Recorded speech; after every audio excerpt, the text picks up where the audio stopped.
Hello, Dhamma Zomi, Zeden TV interview program panin working ke kamilia zo bohi. Tuni interview ding a hile, Pennsylvania State Philadelphia Copia Teng, Lian Thawn Pau Pau hina, Nidanga military mele, Tulai tak IT lam to kisai, Ethan Campbell to Twitter kisai ongen bedding a himamina, Papau. Lungam tak le ang tan takin mo hang papau pen zomi te kamno te jak jak ang de sakma mahina tuni papau interview ko to nong ne ko na ding na mo won nong piak manin zong lung nam ma chi ang gen no ngai hina ama sa pen hina mate papau nang pen kwa hiya na kwa bang hiya nang zine kin mo ta ne kin mo chi dan mo nang ni chu happy na to atom le akichin thei thei ding nong gen ya Ole ongen sei manin in masa pen ina ahibanga hore kun phang piam te ibiak to ba sian le I pai hom Zeden TV te tuwa tungdam na pian ma hi china hong pulam hom na sain in patang thu tom no in seleng ki kamin pi pen Lian Thawn Pau pi na pol kama kom lai na bel Paul Karina Nicholas Pau in Zong Hong Thei Won in kanu le kapa min pen pa kai zong le nu gen ngai luôn ina ko unau pen li pai na no mai ni le asam mi hin ke sala au zo hin in ka khol wi u pen mui zol hi na a bele pung lam pan chileng ka be u pen at lang hiung Ul ni lagiat ko mina ke US na tung ina tuni la som tung kum te kazi nu dim noi dim nom vong sen to ti te ina wina anu ni la apa nei ina anu min pen dia lun sian mo lun le ina azoma katapa mung sian mon pi ina ane open về lia ma huy kim ina ulai tak a home there Clifton Heights and Philadelphia Hogay Clifton Heights Pennsylvania sa temung ina kasi vung sen pe ho pen au len hi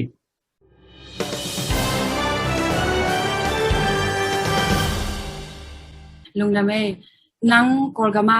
sangka chileng mate sangka ngi mate to na sangka na mo tan bang zaka ta jang koi ta ka kolgam mo bang sanga ka chi to nong gen thei dia ông gen thei ba nge zo boy a khol wi pen wi zo hi zen hangin na ka tian na ka swana tak pen mong jo hi na sakai nai mong jo hi na to pan ko mandali mo ko chỉ tiếng ạ tiếng như na cái bơ án lăng pan án ngà đúng mô câu sang cây na pan án gục pan án yết la chua sang cây pan án som pen giang cùng lem cả leo lem na án som kaman chiang ina thì sang cùng na nát te wa University of Computer Studies yang chỉ mo UCSY chỉ ga tu li la nga ko mina computer science đó great alliance to ben yang kong amate sang to le nang yang kong khong a tra na degree la nei chileng mo I yang kong na sem ni ta graduate ma diu tu li la nga ko ma tua big soft chỉ cái big soft infocom system chỉ để to cùng nga contract ball ina software I programming lam to kisai software di nga contract ball ina ayang contract chin dong ngak zo lo ina ke tento azin kya so king dina US na tun kum nong gen khana le bongdom khana ong gen thai ma ni US ka tun kum lian pen August kha tu ni lagi athi tu ni lagi ma to le nang hi US na nung tun chang sang na zom na US ko tun kong tun khit chang bang chiri ni ni dang Ani gang pe ga kipan hi pil na lam lunggu niat le crazy niat ki changa ina unoi lu una ki khang kia ina ol kam panai pil na te na bang ma ong poson zolo ina in kon khat wak lim chi thara e le le ki wak zolo din mun ki ke ina en to US ko tuna ki pan do sang ka din lunggu den ina en le tu li le so wa ki pan mo sang ka ki pan ki na se full time na se kom le sam full time ka kom pa ina 2 years college in Pento 2 years associate degree college ka nga na pen ken kum nga kun ta piak pu ina an ve nai ni ai thum sung ko i mu man ma te chi da na kao so ina tu li le som pana ka ki pat tu li le som la nga Southwest Community College Lincoln Nebraska pan associate degree nga ina IT ma ko ina to pan tu li le som la nga pan Bellevue University a Zomi kina tu li le som la get ko ma Bachelor of Science na ki leo US ka sang ka na ten tu ada to le nang tu lai tak ko ya na sen pang sen tu lai tak ka position na te ka zalian ten system engineer hina dal ka pe I van zat ki Navy Air Force chi pe I system ten alam na te company ki North Tech chi to company ya system engineer chi din mun lo na ka set lai ta hi to le gal kap le IT pen mo pang hiam chi a thelo hi US ka ma ding a mo a dek US kam a hi jong hi to lai tak elai phong get ongen te a hi jong mo IT bang a hiam gal kap sep dan mo gal kap sung chu pen bang na hiam chi a thelo ni tam pi tak ki om ding ai chang a mo den chang thu a thuk no thu tam pi tak dot ding om lai che to te phong dot ma mo atom chei pen ni na ka bang hiam IT bang hiam chi to nong gen the ma sa dia ong gen the ma nge gal kap pang chiri personal development na te le discipline courage chi te I develop na di in pen gal kap pai sa in bahang chi la gal kap pen Polgam gal kap te ahilo ma te US gal kap te pen professional organization khathina professional ma mena lim taka gal kap sunga training camp te azo te ba pen do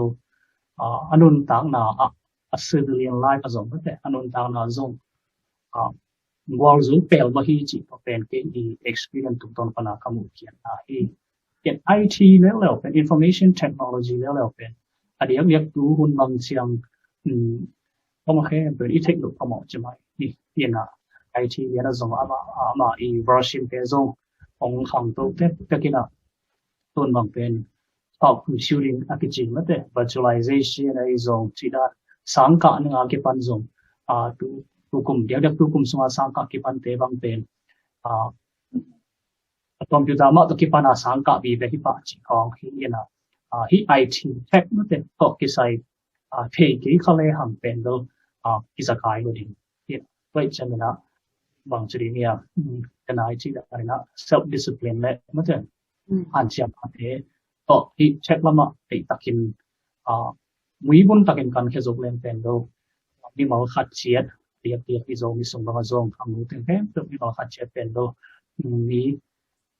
vào tung tuang đi cái nào tuang pan đi mau cái bằng atil siam ampi tak ami malung tam tak chiang mi nam ma zo lo chim to suak ni na mi nam ma zo ba ta ki to suak ni mi nam khat khan to na ding pen do I hat ko da zo siam ko yen I chat ki sai zo ki siam ko yen to ten tek ma el mo tak ten khen ta na I lung lut zo ding to pen do chiri ni advocate nom triakim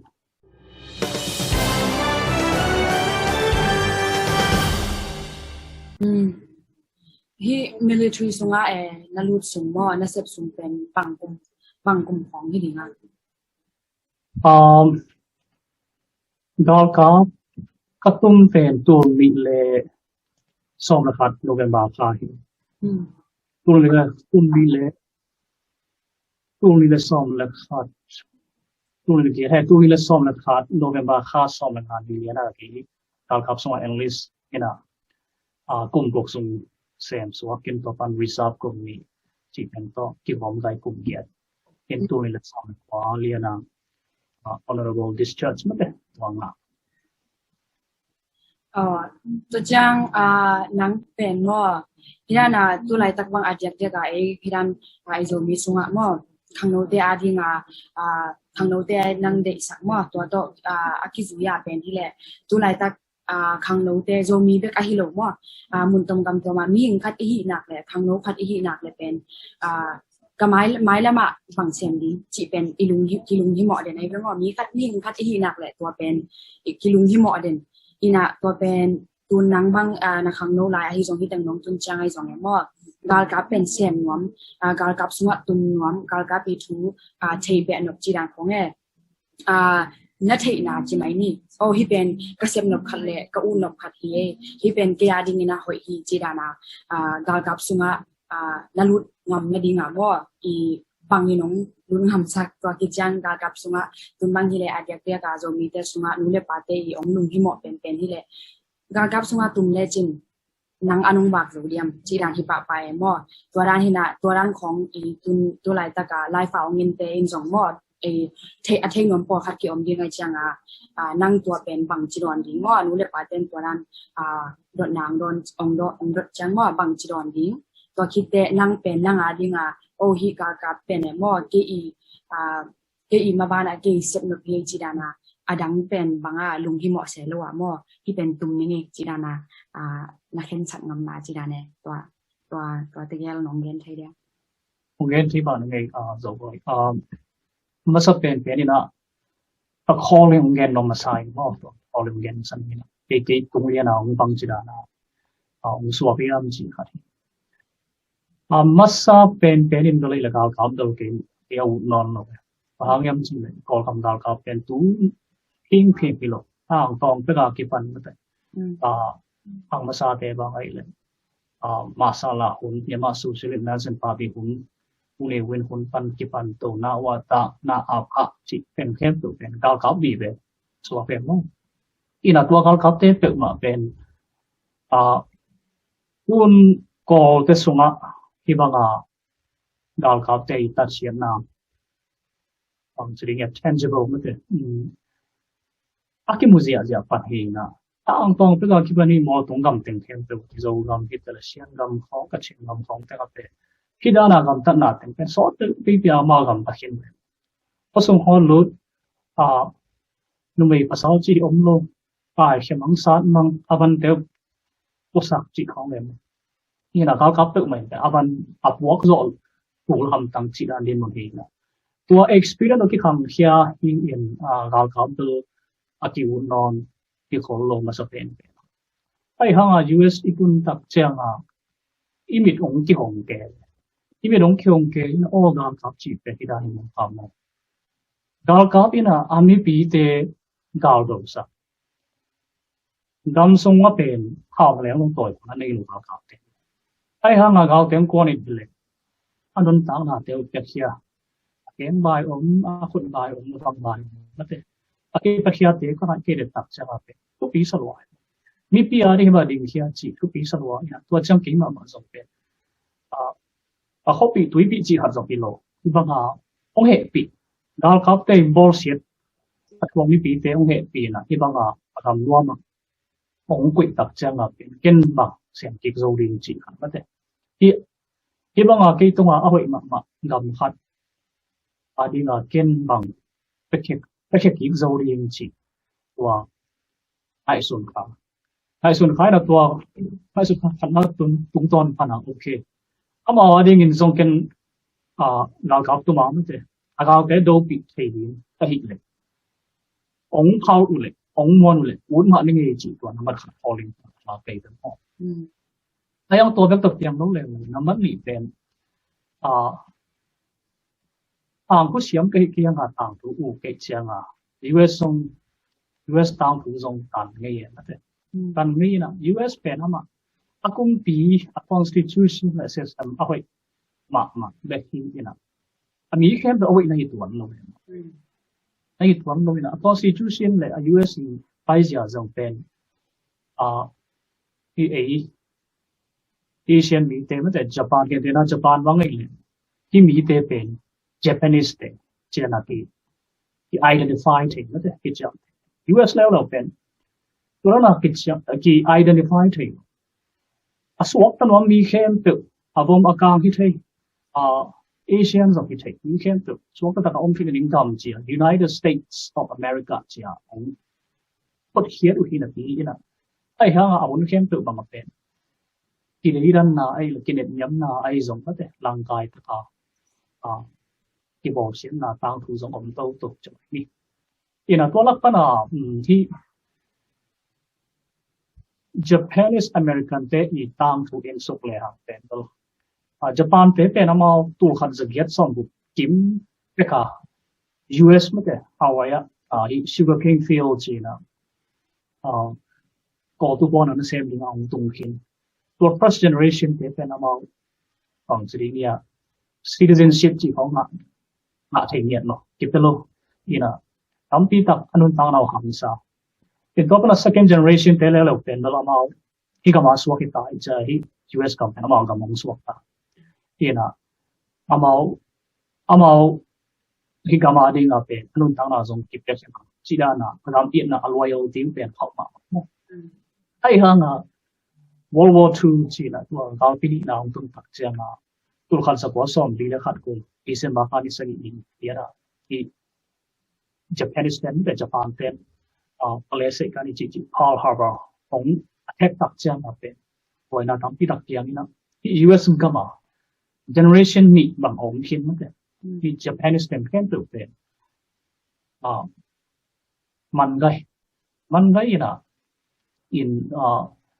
hong a khum mang we ong chi chang a to internment camp chi na ong atua gal vai siam le tang thu siam pen again cham to lai ta ka akido gal pini na do akido pen democrat ma te democracy system le di fascism te akido ki na fascist pen Japan te ba kilo Japanese te ba kilo Italy te zong om Italy te zong US ka ma te om ai ha la to Italian minam te pen ki man Japanese pen tu pen bang chring ya to pana I vun tung ton pana ma te ti dei dan na ai zong at kilang kia ina tul khat sa ko som li la ni kum favorite kha som ko ni li na to un lai president FDR zong de China Franklin Roosevelt ina executive order 1966 ma te 9066 sign na to order ina pen akiyang che US gama o the mainland song Italy Hawaii of the Italy a vet ya om na pana man lai ain lek sa te amao pen khang ni song ba han chiam chao han chiam na na se khong han chiam in wei ko song nei zo chama ni dam ni kharina tu khara in khat alei zo wa amao tu thum ba pya leu ti am sa pi ta han chiam na te khem tu pen Lucia hi internment camp ta au ku chi tem to to ba ham san na atu akim chiam na hi wa hang thak pen to hun ya it is second generation pen ka ko pen Japan te ki po hip ma lo hi US adinga asiri pe hi US ka mi hi chia cũng ngam ma ong dao hi gal pi ma na gal te ko do ma hi do huan pia un chiang nge nya tom na pen ka sam ina hi US ang tua US military down to a pen in Thang pen chama ni 42nd Regiment of Combat Teams 42nd Regiment of Infantry Team pen Japanese state yi bang chring ya tat hwe ma te tat ma pi hi ina to hon lai a pen US ka gap suma zong ama khala ki je se ina pi bom te tat atuam Asian mi bang ile to hon lai Asian suma lo Japan Japan te bagi pai na mo Japanese te tuan China ti koi na to teng ina US te I gao Lian ma ka kong zo pi wei be to pen bang yam chile Gothic line a chi to Gothic line pen Italy kam so omin German te na Italy sala amat Italy to bol sang ma to ma alam bel ti steep ma anung jang pen steep ma anung pana ko ma ka thei lo amai pana agaw te pen ama mo don pana siang to kam buzia jai changa bang chring na ko man to kan tan zo lo to Gothic line pen he 442nd Regimental Combat Team Japanese American soldier mate to tengina would be in amao pen for my lamet lo anung hi kien dang ma Japan German tens of lamet bet for ma to pang pai lo din chia muang ki muang ma om na mun pana azana hi Japanese American soldier to kien dang ka to ko khat pam kia phiet te pen do all dong ging sak wet lo si mate chi da na ang chia brave ma ni to ba giản thao bàiตัวเกณฑ์ตัวกะตัวเป็นสิ่งสำคัญตักเชื่อมแต่ตอนตรงนี้ตัวจามันเตะเลยตักอีกนะตัวถึงต่างที่ก็ติดไล่เป็นละเหตุอามาตุนมาที่ 442nd Regimental Combat Team แต่ตุนมาเป็นที่US เราครับอัมพีตักเป็นสองเขาบอกบาลอาหารเชียงอาจจะเป็นอาจจะที่นะที่ด้านบางสิ่งเนี่ยที่ Japanese American then amao royalty mate amao agam in na lakhia ina to dana ana thalo na imo no ana thalo ni okina to za khara jong do ai le hi ontriya tul kharza pason saile ko kum akchaga president Gerald Ford ina hi executive order mate 1966 pendo thiet ki kin tul khan sa pasom yel get kum tak changa Congress ina Civil Liberty Act chi khat ong pass ina to kisria hi to online om mate Japanese American tul som yet ba tunga tul som mi ta to ni khat chang tul som mi ta to hial ma che thuna lai la ki te ke tak changa pen to ei zong ni te zong tun first generation second generation ke ta mate ihan chama nei na muốn có thể tếเป็นIran to racial tension ของมันดิ้งมองโลดิ้งมองจิตกิจก็เห็นอ่ะตัวทุกตัวว่าสมมติขังทักที่สุดทักตัวที่ตัวตาข้างดีมาส่งตามาดีนี่นะเก็บไปเสียแต่เฮียจีอันส่งอันมาส่งที่กองใช่ไหมนี่ผมก็แค่สาวเซนอาตางถูกขัดมั้งเด้ใช่ไหมoperation ตักเรียนมาเป็นจังเห็นอ่ะตัวจังทุกปุ่มนาเรื่องเราตัวใช่ไหม US เป็นนิดเดียวแต่เป็นมาNapa kaya mo. Na US so hi scientist am so bang pe. Kam nang ni de chi din. Kimai. Em na bang why take min Apple Apple ball palm Apple company ball palm Apple ball palm Steve Thompson Syria de chama ni Syria pana migrant Einstein the ball palm so de. Nào tai bi de chi da hi US ก็มาเป็นที่ลงหน้าในเลยเขามาตรงนี้หนักไหมนะแต่เขามาที่เราส่งเองหน้าตั้มที่ตะกี้เสพสักส่งนั่นเองจริงโมเคียเป็นเช่นที่ลงหน้าแล้วเขามาเรื่องครับที่ดีงาตั้มที่ตั้ง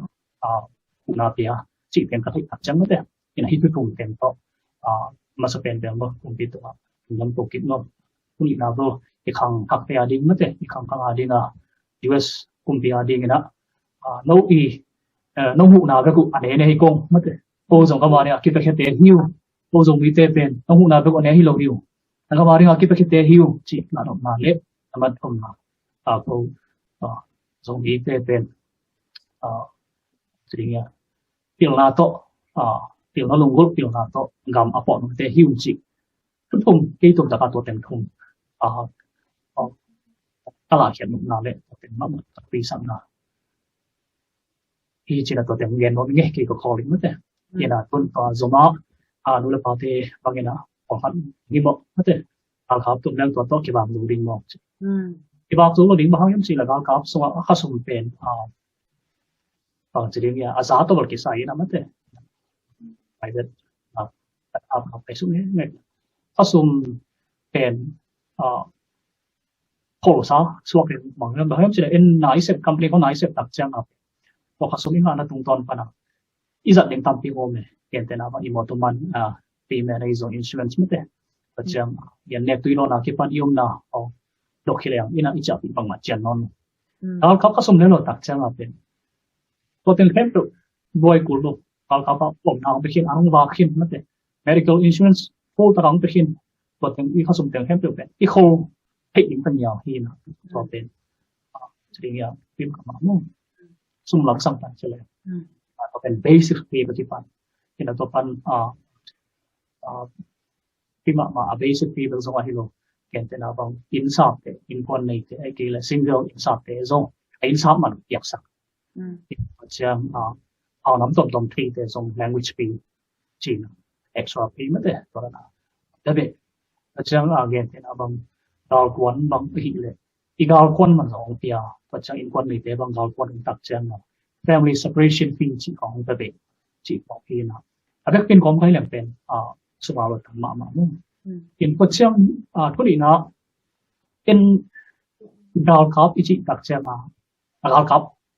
ถ้าไปดิเป็นมักที่สักหน่อยมันgal cup sama he is civilian inun tang na sama career นี่จะ profession ทำที่ตั้งอบใช่ไหมตัวนั้นขัดมาการกับสมัครสมกันการกับสมัครการกับผลิตการกับเสียวันการกับ lawyer การกับ attorney การกับ nurse การกับmechanical นั่นเองที่ละที่ละ long term plan ขัดนี้ดีนะตัว long term plan ของ support ที่ดีกับ short term plan ที่การกับนั่นเองสั่งที่ดีที่ตัวเป็นที่มุ่งระดับที่เป็นเชิงส่งproses tampil nama teh in kota film jazo mungkin thai mengira in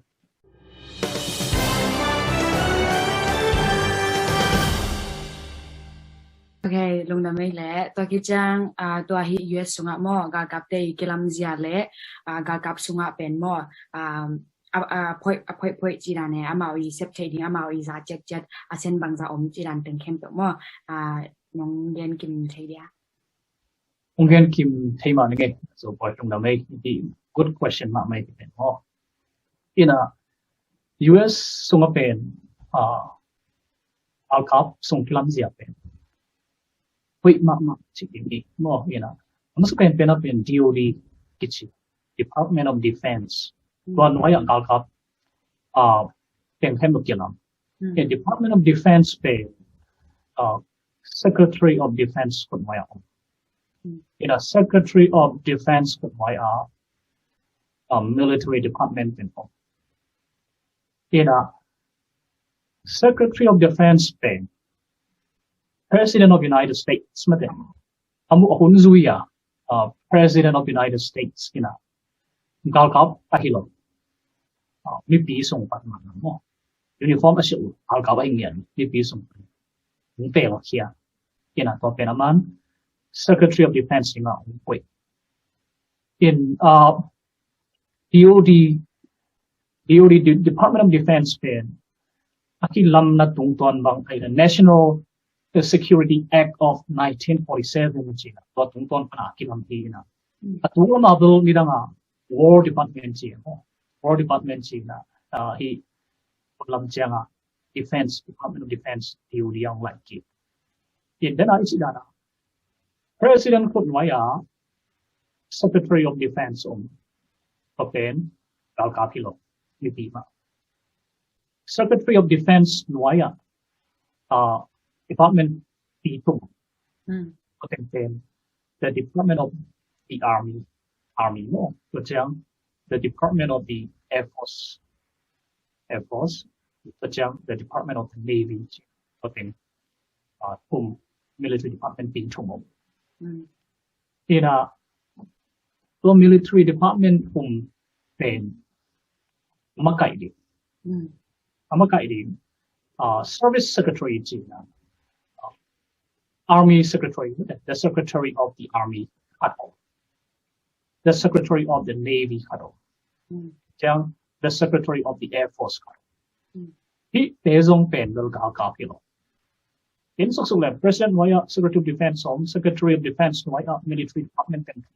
what Waya, he Secretary of the Army Navy Air Force Sidana. Mi PE kulik na noi. Mi PE tel elgin makai te kulik noi gai hi ka ten ken tu. In Bobana dana ichi military department mate.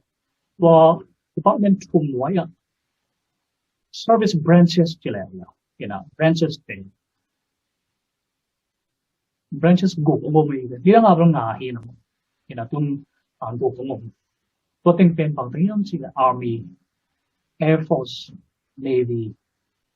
Marine Corps, Coast Guard, Space Force, Space Force pen. This is mga som ni tool nila som na po. Nakakit hi niya. Adiang hi cyber war, cyber warfare lama dito ka landing nga. Tua ten pen service branches ten service branches ten pen laka army pen ago pen azong uham pen Zomi Air Force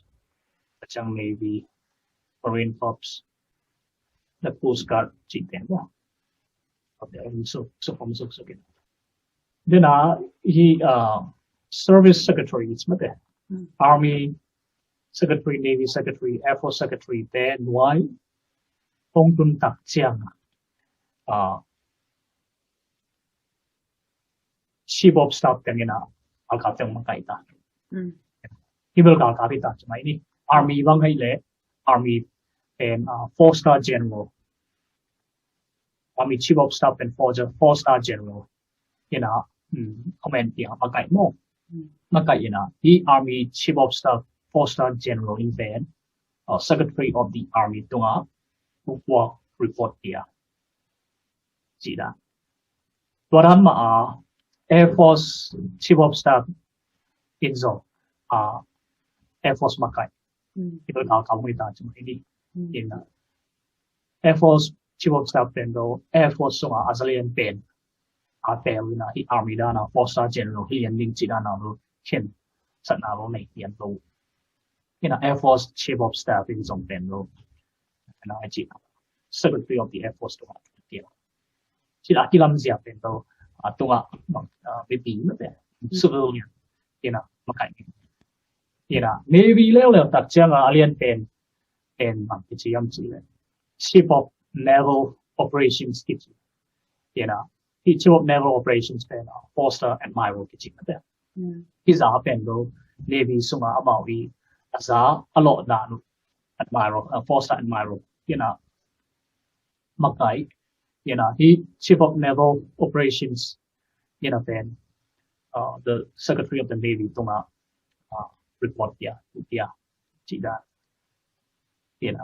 but yang he Marine Corps level song pen makai pi pen Commandant of the Marine he Commandant of the Marine pen the Secretary of the Navy tunga tu dia Marine Corps pen ama Navy put my own exam Navy Secretary of Navy tunga tu work chai Iteng khem tu ki gom gai le ang kanong bol wi am chi Joint Chiefs of Staff Chief of Staff ten khem tu ki bol khopa lam khop na mo ada ina bul pia bul dal bai hom tak chiang hi Joint Chief of Staff chairman ni na adang teng khem tu ta nga Secretary of Defense tu bai hom President to chira nam te tu bai hom he Joint Chief of Staff chairman ding pendo President US President ina tel kia nominate dia ina ama nominate ama tel kia ten Senate approve abang dia kipsa tua tong Joint Chief of Staff pen kipsa na kini chỉ là Joint Chief of Staff Akitel xia đàn không and I chỉ là nói Joint Chief of Staffเป็นSecretary of the Defense ตัวตระเขากิโซSecretary of Defense เป็น President ตัวกิโซตัวเป็นเฉลี่ยตัวเต็มเป็น US กับ military กิลัมเซียจีนที่ลูกที่มาเป็นอีกองของด้านต่อที่บางเป็นตัวนี้มีปีเตลจึงปีเตอี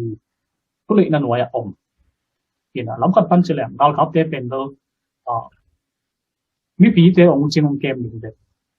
ชอบเก็บอันเตอร์ไปมาเด้งเงินเลยพอมีเข้ามาคารินะบริการดิ้งเสียมนะเสียมมันจะที่ไอคิดว่าไอซองจูดูไอซองเสียมเอาขับเสียมพอขัดเป็นมันผสมที่ไอ้นะบริการดิ้งเตลมันจะตัวบริการดิ้งดาวเตะคนปนาเอาคนเขียนกูเลยผสมชาตินะบอสเป็นเสียมนะเท่ากับเสียมนะมาสิลัดเสียมนะตัวสารกิบาร์กิพอกิจิก็มาเกี่ยวงี้เลยตัวด้านเรียนมาที่ไหนก็เตะสุดเป็นตัวมีปีเตลจิงอีไว้มาอีเสพปีจงเป็นตัวมีปีกำเล็กมีน้ำมีปีเตดอเตขุดปนาดาวสักจิงได้มาอีทุกคนเสียเลยลำเสียด้านลำเสียเราเห็นสุกแรงเป็นตัวมีปีเตสุกกิเทคนิควอกิเทคนิคด้านวอเสียเทคนิคด้านลำปีเอาเงียบลงไปไปจ้าที่เราครับเป็นมันจงเป็นกลุ่มที่ช่วยเราเป็นองค์ละเทงเงียบลงดินconstitution เงียบอะไรเอามุนเงียบลงที่ด้านที่ตัวเป็น the beauty of the U.S. military structure when moving U.S. เอาขับกิลัมเซียตัวกิสาให้เล่นตัวเป็นตัวเชียมนั่นแหละตันเขียนโจตันมั้งที่เราอธิบายบนจีดานุตัวนี้ไอ้ที่ตรงนี้ก็การเขียนตันอธิบายพอบอกจุดนี้ก็มุ่งเขียนโจอันตัวเองพร้อมสอนสวกิมยังไง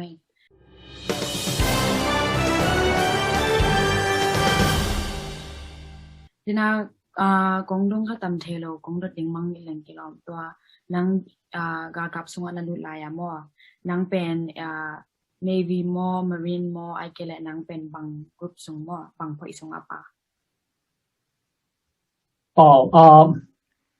เดี๋ยวกงเกณฑ์ Army หน่วยมันเถอะ Army หน่วยส่งเป็นโดนก็จริงๆcomponents ตามที่ตับArmy เป็น active duty จิ๋วว่าเชียงreserve จิ๋วมั้งว่าเชียงArmy National Guard จิ๋วถ้าตัวเป็นเกณฑ์แรง active duty เลย reserve เป็น federal กุมที่พูดมาดาร์กรันอามาวี mission อามาวี mandate เป็น reserve เตะบางไงเลย active duty เตะreinforcement เป็นอีกมั้งเดสิดาที่ตัวนัว Army National Guard เร็วๆตักเชื่อมาที่ state US กับมา state สองมาผมเชื่อ state จะ Army National Guard ผมได้ตัวมีเงินแรงเป็น Army National Guard เป็น state กับขับซึ่งกิจเทค Army National Guard เตะอินเป็นอามาบางจุดนี้mandate มั้งเดcommander in chief เป็นนี่เนี่ยเล็กดาวนาละฮี president ละฮีเป็นดาวไว้อมหลงตักจังเป็นดาวนาคนไว้ดาวนาอีนะอะไรบ้างมัน assignment เป็นที่นะแต่เราคุมที่ president นะส่งที่สัตว์ตักจังเป็น national guard เป็นสมัยนั้นโอเคที่ unit เต่ยาแบบวันนู้นสินะทุกที่สินะวันที่นะ army ส่งตัวเราอมจากกันเงินเดือน reserve เลย Army National Guard บอลเสียวเป็นตัวเทมจิบัดเจ็ดนำสกัดกันออกตัวดิ้งไอ้ยังละmilitary train สามเป็นสัตว์ที่เลี้ยงดิ้งtrain สาวละที่จริงตะกาดิ้งจีการอีแบบidea behind มันจะจีไงสุดนะสวัสดีนะอินกี้ก็รู้แล้วเป็น Army National Guard ที่รู้ในHolimna State เป็น Nebraska ที่นะNebraska Army National Guard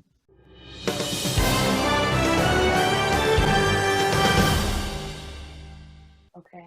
Hilana gal kap thu hong again janga pen pasal te hi thi ding be baka pasal te jenai lungsma kingai sunai mo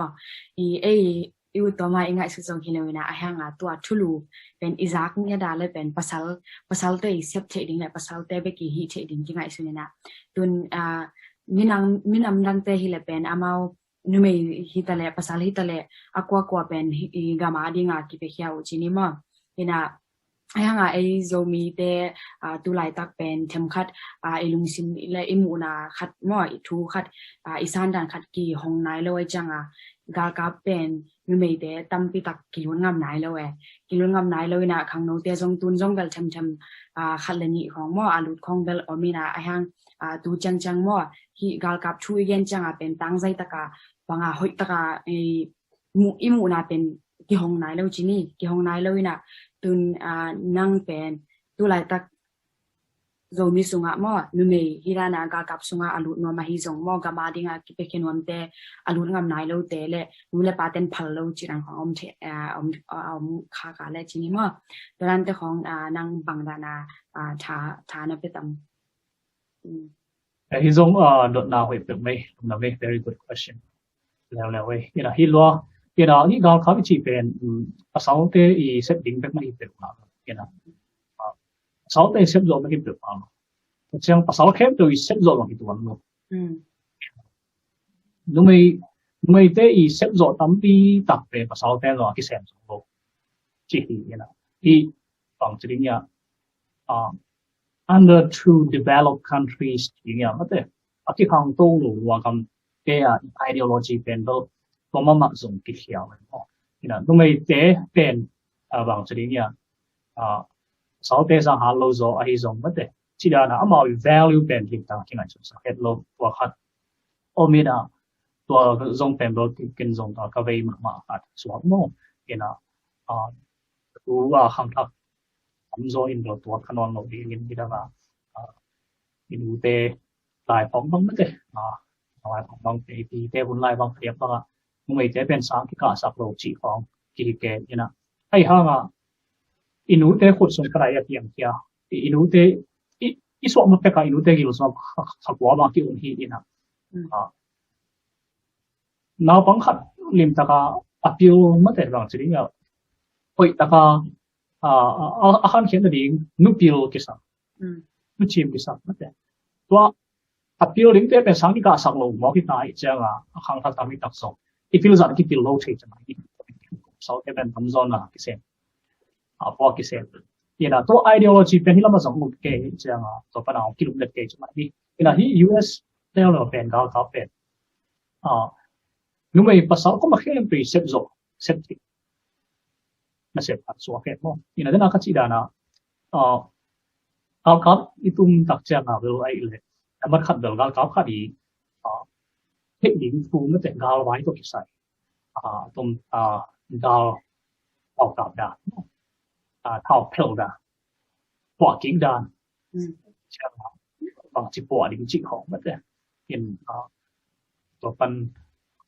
tổ chỉ hẳn basic mất rồi basic rifle skill rifleman skill can rotate cái sản phẩm gì hay ha đẳng thì gal đâu tất cả gal cấp đều trong tiền tổ gal cấp te ading gal cấp te ading ở cái tang sam anh ở hoàn trong ông cái sản vật chiang đào văn có non đỉnh ở một tổ trong cái sản một tổ hall trong cái sản tổ một tổ thì ở bộ trong cái sản ám pi không lì cái sản nó muốn là lì ở nó muốn là lì anh ám điên engineer ám pi cái sản hiện vật chiang tua cái hall nó muốn là cái vụ làm điên lệ tama cái ám pi cái sản electrician ám pi cái sản vật giá khá đáng cao cấp xong rồi chính là kem police mo MP kichi military police ampi kisa local kap te ga sunga a khoi dim nas ampi kisa siawon ampi kisa asiawon ampi kisa pachang kal kap sunga zong hat be Lian Thawn Pau na amawi awa mate misuse te cha to teng khem tu tin taka judgment pedim oya ampi kisa just tầm pi cái sắm đấy chỉ đàn thì thế này chỉ đàn ít civilian life ít u khát ít career khát ít giật số liên phát để tụm na khát mình đi cái tua tụm na đúng tuần cả cái tụm phát triển ít cái basic cái skill tiền lệ tua long term mà thế cái ít set non lộ phát triển cái nó setเป็นอารมณ์เช่นมาส่งไปจังขันตอนนั้นที่เสพโซโล่ที่เสพมาขันตอนนั้นเสพโซที่ที่เราส่งเป็นโลอาบูอาซาลัมเตะคอมเมนต์ลัมคอมมิชชั่นเนี่ยมาส่งในส่วนนี้ตัวเราว่าขันตอนนั้นเสพสองโลเตียดิ้งเป็นอินุนต่างหลายเสียอันนี้ได้บอกจัดว่าเอียนเนกน่าเป็นก็ตั้งสานาอินเด็กเสพสารนะเดี๋ยวน่าฮัตตอกนั่นเองส่งที่นะตัวอินเสพส่งเป็นเอ็นนกอีสักเงี้ยนะเสพพอฮิลิสารอันวันที่เงียบเลยตัวขัดที่นะสาบิตุนตักเจงินะอินุนตานะอิจัดเทดิ้งสกิลเป็นมากๆดีนะตัวสกิลเป็น AE กับสมรสดิ้ง MOS กิจนะมีส่วนน้อยเลยmilitary occupational specialty กิจนะตัวเตลจะได้มีตัวเกียรติเป็นมาปะดิ้งกับส่วนตัวเซนิตาอีเจ้ากับอีเซปส่งตั้งไงอีเซปเป็นแค่ตัวเป็น experience กับอีโคตักเจ้านะ civilian force นะ workforce อีลูดิ้งตักเจ้าexperience ที่สำคัญตั้งจะไม่ได้นะสิ่งนั้นเขาส่วนที่จะเป็นแค่ตัวเป็น experience ที่ผมชอบปะแต่โตเขาส่วนตัวที่นะสิ่งที่เนี่ยmission ready มั้งแต่ผมที่จะที่ป่าดิ้งดิ้งบนอะไรอย่างสาวองชิดาที่มีหิ่งพันตัวนั่นเองมั้งแต่มีหมอพันตัวนั่นเองอะไรหอยใช่สาวปีคนสาวปีดีมาจะเป็นสกิลละทำตัวละสวัสดิ์จีนที่ปัจจัย training จีนของเราเป็นโดอินลัม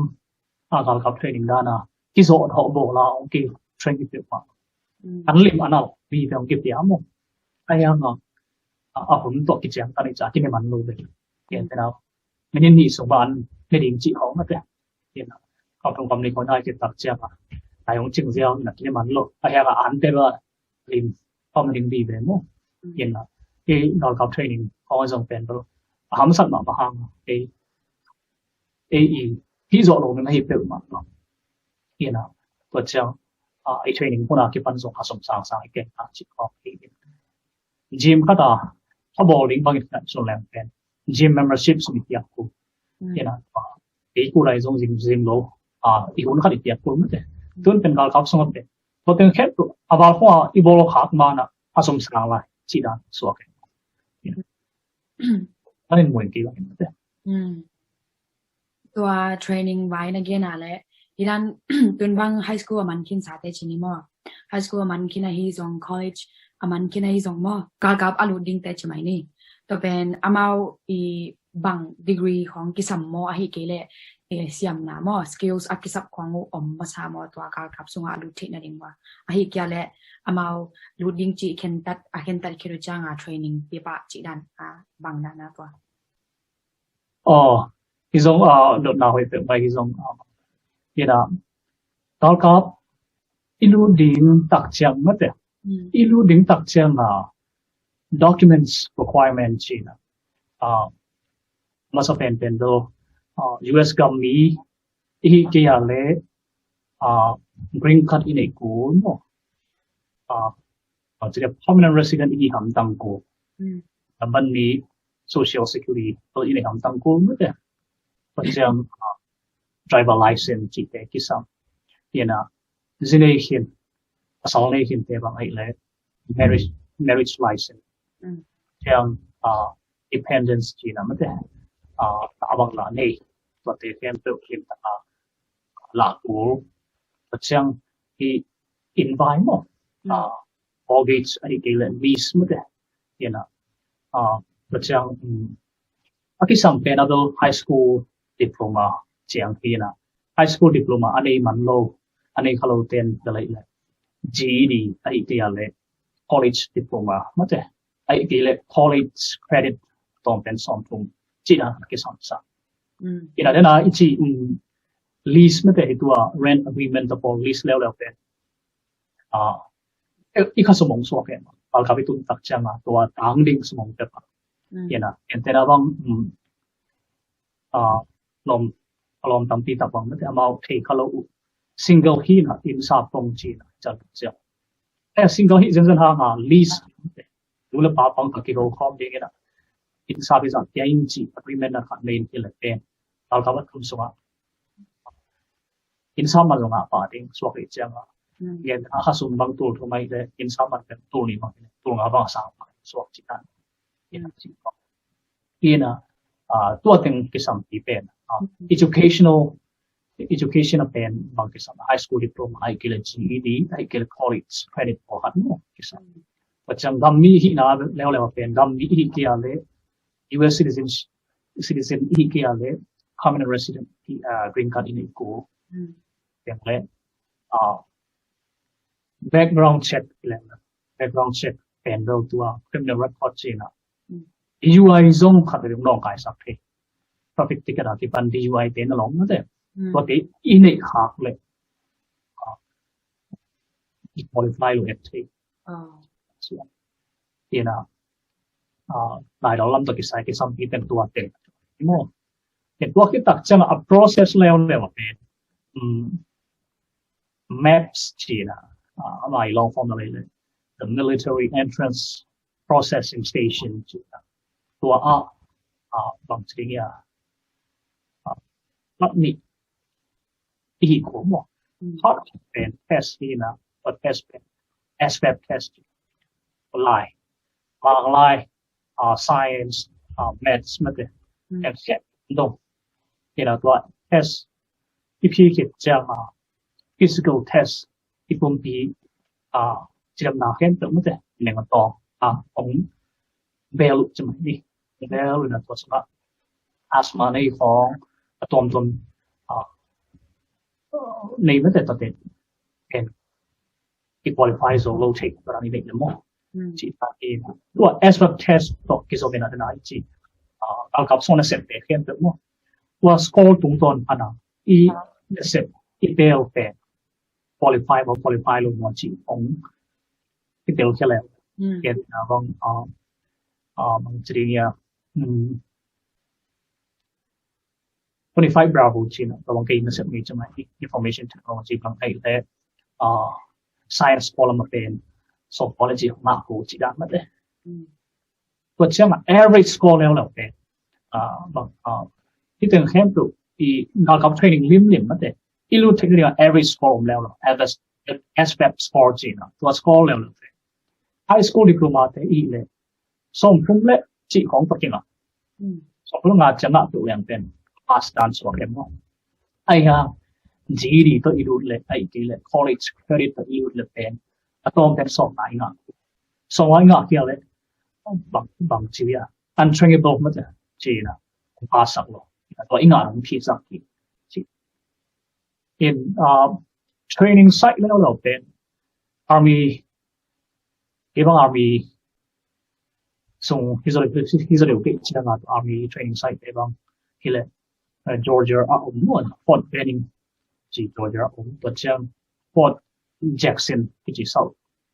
Carolina to chang Fort Sill chi Oklahoma mo to chang Fort Leonard Wood Missouri training site ki Leon army te adik mo na khat to le ka kap sunga lut alut trading kum ki jang tan mo a hi ke le mi khara dinga mo alut sa te dinga amau tua za kum sung back sem trading chiran jang tan mo army branch khala khat mo te military department khala khat to ken check ki lam dang de wina army sung lian bang hi le pen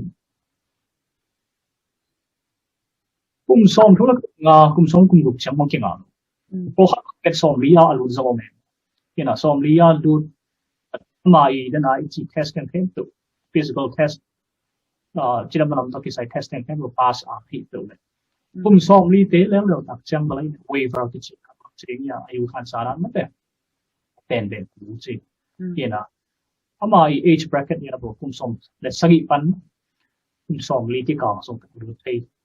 dan ke nu amao thu kon balai zel na mo phu kum nai pang to kolom te khat bang som kum na kwa khat om to nai mo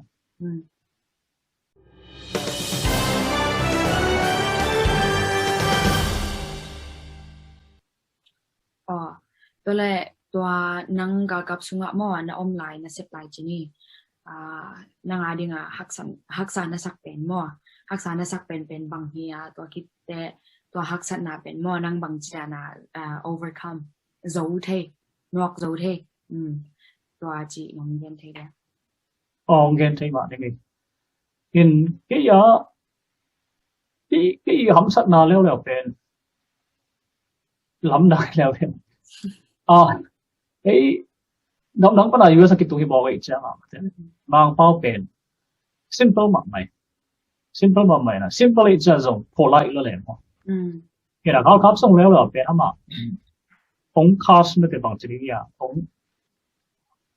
ông cầu ông vào mà bằng ông vào cái bao là xe cái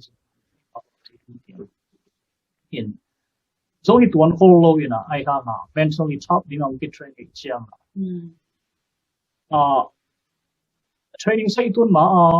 reception chi kho me mo chi training boot camp ai na ding ki thang sam uniform thing boot thing thing ong gel sam na ong bai hom sam reception ka tun lian le azan ha tung chale ya drill sergeant ki chi sergeant fighting training there nghe ngang hàng ngay kia như nào bằng chữ tiếng ya cầm máu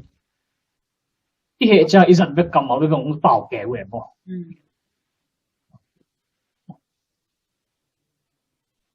cái tờ again chỉ còn kia nào có thể chữ tiếng ya US State of mother chỉ là tập bỏตัวจัง F ตัวกี่ปันตัวจีเขาหมอ ing ตัวตอบตัวปอเราเมื่อเขาโหลดเชลตัวเต็งเข้มกี่เขาลงเลยอินตัวเต็งเป็นล้ำสุดเลยนี่นะตัวเต็งพัดหมอเกิดช็อกจะเป็นตัวพัดเองนี่นะตัวจังน่าขัดไปดูอีจังโดนกิ๊บทริกเลยพี่โลควายองเดียวองเดะผีบังเกวมอตัวครับตัวเป็นของตัวหน่อหมอสายนี่ทำสักนานแล้วทำสักสักวันละปีองเกยนะอีมุดจิมโลตัวขัดทรงตัวทำซาสปวดเกมส่งเกมตัวบังเป็นในขัดในทุ่งบอลอีมุดกิจตาลุกรงไม่โซโล่ใช่ไหมไอ้มุดยิงเงินเก็บหอยเรียนเกาะใส่กูนี่นะอีบุตรเป็นแค่แบบเป็นละที่ถอยใส่สัตว์ว่าใส่ต่อส่วนกูจีของว่าตัวอีบุตรจิโนลำสั่งปันตัวพัดซาเสด็จตะเป็นตัวขันว่าตัวเชียงดังขัดแล้วว่าดูพัดอีที่น่าเราได้เป็นเวียดหัวคอมเมดี้แต่ในวง formation บางด้านสีหุ่นบางจังขัดมุสกายเลยเขาเรียกว่าถั่วจีได้เห็นนะอีแบบอีมันถึงเพียงเลยนะอีกอย่างอีหลอมเตะsoอามันนั่นเองอีบอยปีกูทับไปจีน่าตัวเป็นจีน่ามีบอลขัดเป็นที่ control zone แล้วแบบเห็นนะตัวขัดตัวเต็งระวังแล้วหำซะก็สับหมดตัวแหละตัวเชื่อนะ sorry ขัดmarksmanship จีนะตัวเขาเท่ากับเนี่ยไอ้ชีวิตเราเป็นอะไร fundamental เนี่ยตัวเป็นสักองค์เหตุเชียงอ่ะแต่กี่บางก็คนเป็นกับ dominant ก็ห้ามนักคนเป็นแล้วถ้าตักเราไม่เป็นมองนี่นะ right handed ใช่ไหม right handed ทีนะไอ้ห่างก็มิดแล้วเนี่ยเป็นแต่ dominant eye เป็นตัววิลัมนาทีนะตัวเป็นที่ marksmanship นั่นแหละที่weapon qualification ตักจัดตัวขัดไว้เด็กตายตัวหนึ่งของการกับส่งพนักงานที่เขียนผู้ที่ตัวขัดเป็นจิกหำซาเสด็จตะกินตัวขัดเทคมาเสียมั้งตัวโลเบล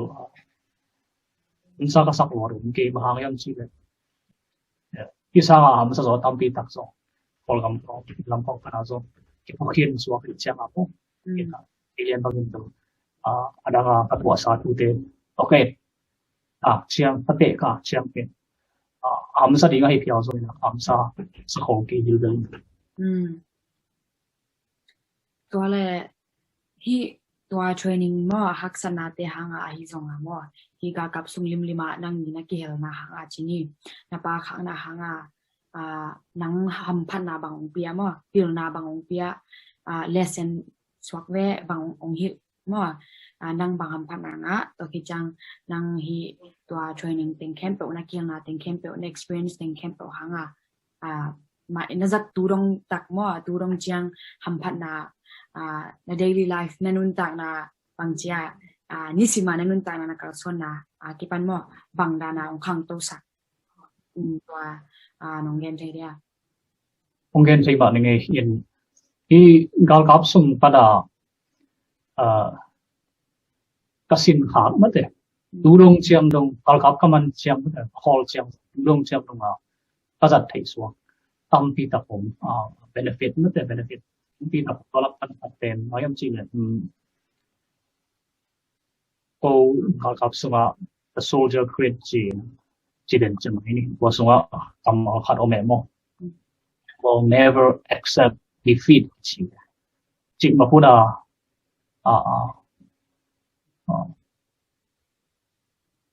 แต่เรามาเชื่อมาเบลจีดันสวบเป็นมองเนี่ยนะจีมาพูดพอไงโลดิ่งสวบเป็นมองเนี่ยนะลงแค่ไงโลดิ่งการเขาสมาร์ทเทรนนิ่งแค่ตัวส่งเป็นนี่บอกอีฮาร์ดนะจีบองเทสต์ลงนะอีลงซิมฮาร์ดนะเทสต์ไม่จบเพียงพอโลดิ่งนะส่งเตะที่บองเด็กเชียร์ซาเจนยูโรซาเจนเทรนเดนส์นี่นะ mentally tough ดิ่งเด็กเป็นตัวขัดที่นะตัวเป็นตัวลงจำลงตัวขัดจริงเนี่ยผู้พาขนาดในเทคสวอปจังนี้เนี่ยนะนาขาดไปรูปเป็นตัวอีเทคหลอกเป็นที่หมอนาที่หลอกว่าอีเทคหลอกอีเทคตักเจ้าอีเทคนั่นดิ่งอีสินดิ่งมั้งAE ไปพวกนะอีเทคหลอกเทงอีสินดิ่งตรงเทงอีสินหลอกแล้วไปเลยเลยตอนนั้นเอเขียวน้ำสวบจังนี้เนี่ยนะเรากับสวบเป็นอีดิ่งขัดเอ็นหิกี่แล้วเอ็นถั่วกี่ตั้งเนี่ยนะเด็กตะกoperation ของอมดิงและเสพติดของอมดิงตัวเป็นตัวมาเอกิงโคเคนที่แหลมที่สองจะเรียกเทจที่ด้านของนั่นแหละก็เป็นเกณฑ์แรงที่ผมช่วยดึงของบางเป็นเราเลยตะการเทรนนิ่งที่ฟิตกี่เร็วแต่ช่วยบัดตะกุเชียงอาบะสวมอมเทจมานี่ที่เขาบังมั้งที่ด้านของอินุนต่างนาจงเป็นตัวอีดิ้งเตะเป็นแสงกี่เร็วอีเสพดูหลับของมันอีผู้ดิ้งเบ้แบบนั้นอีกินขบหลุดตักเจ้าหุ่นตุนตักเจ้าคงเลยเป็นอีตัวหุ่นทำอีกตัวเด็กเข้มเปลี่ยนเป็นหุ่นตุนมาทำปีตั้งไงสุดโขถึงนั่นเลย preparation work ถึงนั่นยากมั้งก็เป็นลุงสิงห์พัน mentally tough นะครับในอีน่าตัวเจ้าปีบางส่วน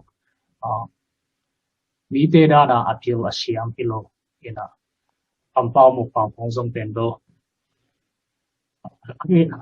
จริงเนี่ยอาจจะเตะดีงาอาจจะหักนกไม่เตะดีงาคำมองส่วนสังเพลจะพอเป็นโลกอีน่ะเสียงนั่นลำติวนั่นลำเต็งลำสามจีบังเป็นที่ชาร์ตัวนี้เนี่ยเป็นบ้านเดิมในข้างที่การเข้าสู่เทรนนิ่งเป็นเล็กเอาความไม่แต่ประสิทธิ์ปฏิบัติเป็นการเข้าสู่ทักษะนะตอนนั้นทางน่ะหำสริงตั้มปีตักองค์คิดปีจะไม่ได้ตัวฟันแต่อาจยังที่เราเรียนนาทำปีตักสองอย่างที่ด้านที่นะตัวเป็นโต๊ะป้าหอยนะเกี่ยบางที่บางอะไรคิดแล้วเลยโต๊ะป้าหอยนะโต๊ะป้าต้องรับสั่งนบนาเป็น US กาวขับส่งตรงตอนปนะปีตักมุขสาหิตจริงเลยที่นั่นเรื่องที่ที่เรานั่ง education ลำผสมเป็นตัวการขับส่งมาเนี่ยนะ benefits ผสมเข้มตัวแบบผสมมีเกณฑ์นะส่งการเกณฑ์เราขัดส่งหลายนะการขับอีตุนตักเจ้ากับเป็นตัวการขับเข้มตัวเป็นกลุ่มเป็น tuition assistant ที่ให้ก็ tuition assistant ที่ให้นะ active จุดที่เต็มไปเลยอามันคิดดูเจ้าอ่ะสัง college อาคารอ่ะหมดเลย GI bill จีนะcollege lại mà là cái phần vật chất sáng tạoเป็นแค่บุตรเดียวสักพอเป็น financial aid ภาษาจงเกี่ยวกับให้เรียนไปจีด้านที่นะตัวจง benefit ที่ขัดสวมโลกที่นะตัวบ้านนะสายการตักจะบ่อยง่ายที่ตักจะที่โลกจะไม่ดีอย่างไอ้ที่มันต้องที่เป็นโลกที่พิลับกูเรียนที่ brush up กูเรียนตอนตัวเทคโนโลยีเป็นจะเรียก speed สักตัวกี่เท่าเนี่ยที่นะตักที่ที่พันตุ่มส่วนจะตัวเป็นอีเดียตุ่มตัวนั้นถ้าติดกับเป็นหลักโซกินซิมโซกินเลยอ่ะเป็นมีนุ่งกิตุ่มลิงส่วนจะไปจากตัวนั้นcontinuing education นะที่เรียก IT ส่งเข้ามาให้เราเป็น industrial certification ทำที่ตักกิสังพอเดี๋ยวเห็นตัวอิเล็กลาดี study ดี training ตักจะมาเป็นการกับส่งมาจะเรียน training benefit ทำที่ตักกินbenefit นะจังที่inตัวจังนะ in leading เตะบางไอ้ละส่งวีลงจีของอมโตมาแต่วีลงเป็น veteran ลงว่าจีน่ะที่นะเงินนะบาง in leading ตักจังนะ credit เอาไว้หลวดที่ละส่งเกี่ยวกับนะเราพิมพ์อยากพูดโลเอาพิมพ์ in leading ตักจังนะ20% ต่อเป็นอีกอย่างที่อะไรPMI อะไรจีโมprimary mortgage insurance ที่ของอยากพูดคำต่างนะวีลงตัวเลยอีกอย่างลบเลยหลักจริงอีกอย่างที่เราส่งหมอโล PMI อยากพูดแต่เชื่อ interest rate เป็นconventional loan เป็นสามต่อสามต่างจีด้าที่เราต้อง benefit ของส่วนว่าแล้วปีน่ะเอาความเป็นเงี้ยคิดดีเลยเป็นเราลงสิบปันไม่ได้ผ่านเชื่อมหมดแล้วลงสิบในสักความก็ลงเกียร์เชี่ยวลงเป็นตัวสองลงเกียร์สักไม่ได้เอาเป็นนักเกียร์เล่นมาในนายขัดสองเกียร์นายขัดคิดพัฒนาโกกิกใครจะอีนนทางนักคิดตุกไอ้ยังฟังซาไปตุกจีเป็นรถทุกกิโลโซนอีตุกเสียอีตุกกิเขียมจีเป็นที่สุดที่เราอีพาร์คเทรนนิ่ง experience เป็นแบบองค์โกกิกสักต่ออีโกกิกสักต่อเห็นปัจจัยตัวนายบางส่วนผู้ทำกิจกรรมบ่อยๆกิบิพามาอีเอเชียนมีแต่กิบูดานายส่งบ่อยๆจะมีเห็นนะครับส่งตักแบบ U.S. population 1% ส่งพลังเป็นที่นิพนธ์สิบสามเป็นพลังนี่นะตัว 1% ส่งพลังส่งอีกกี่คนเลยจะส่งเกี่ยวกับจริงๆบางพันบางทีนะทำตรงนู้นมันให้ส่งอินอากีเกี่ยสักนู้นมันให้ส่งอินมาแต่จีบของฟิลิปปินส์ตัว confidence ขัดกันเองจะไม่ได้ส่งตบาดีนะโน้ตบอลาดีนะสิ่งนี้เก็บจากทางนี้พัฒน์จีด้านนั้นมาแต่เจอ confidence เชื่อมั่นตัวนี้ทำขัดกันเองที่เราเป็น patient benefits เป็นความจะ discipline self discipline ส่งกิบสักเป็นก็เป็นหัวปนาอีกอย่างนึงก็หำซาจะมาแค่จริงว่าทุกคนต้องเขาลูกเขาหมดจีดีหมดทุกคนโลกที่ลูกเขาหมดจีดีหมดทุกคนโลกเขาขับส่งแล้วเราหนักจะมาเป็นอีเสร็จลูกเขาอีเสร็จปูจีด้าละที่น่ะตัว training เป็นเรียกว่า trace work เลยอ่ะแต่ที่นู่นต่างหากที่บางคนทำปีโอ้โหไอ้สามปีสองปีก็เลยเดินหำพัฒนาในเกณฑ์ขาเกี่ยวตัวอีเกณฑ์เตนาบางไฮสคูลมันคินเตะที่ส่งไงมั่วสังมันคินเตะส่งอามาอีการกับส่งลุนว่ามีนะอามาอีพิวลาจนน่ะเป็นจมมันจิปะก็ตัวนั้นที่แหละเป็นอามาสังอากาศที่น่ะดิ่งจงอมมั่วอมละที่น่ะที่ตัวกิจวินะตัวไปกษัตริย์พมุสีขัดจงเข้มจึงเบลล์ที่มั่วที่น่ะเรียกUS Zomi ครับแต่อันนี้ก็ได้สัมผัสขัดเป็นบางอย่างจริงสายกับจังหวะเด็กน้ำนิ่งที่เราซ้อมมากๆดีนี่นะเพื่อที่ GPA ไปสักมากๆดีอีไฮสคูลซีเนียร์ของจังหวะไปสักมากๆดีนี่นะ scholarship writing อ่ะส่วนนั้นจัง in Ivy League school แต่ปอนนั่นเองสามคนเป็น US ของที่ Harvard จิตเป็นPrinceton จิตปอไม่ได้แต่เจ้า MIT จิตปอจะไหมสามเป็นทางเรียนตัว scholarship full right to inga zo na ina ai ke la to inga zo ke la zo sang hoi khat de tu chi mai ni sang hoi khat de tu ai sum pe khat zo abe lo din din bona ti lo so ma ma mo ina to ai bet ke le na ma ti sáng lạc lo mo high school mana zom lo wa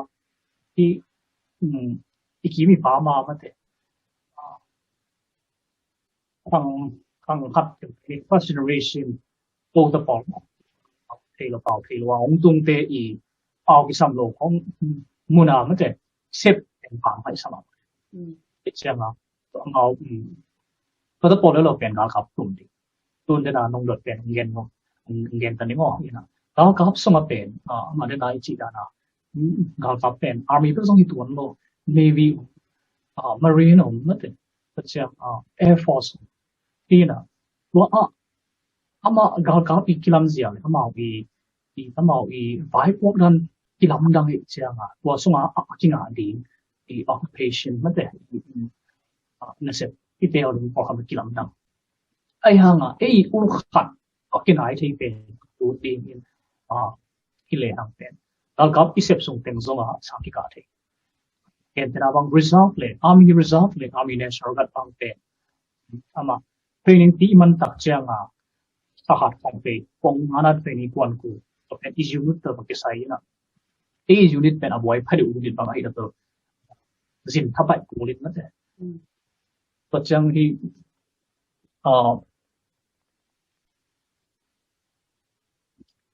unit camp pen lệ cha quan ku bị phải Afghanistan phải Iraq phải chỉ là army national guard giống mo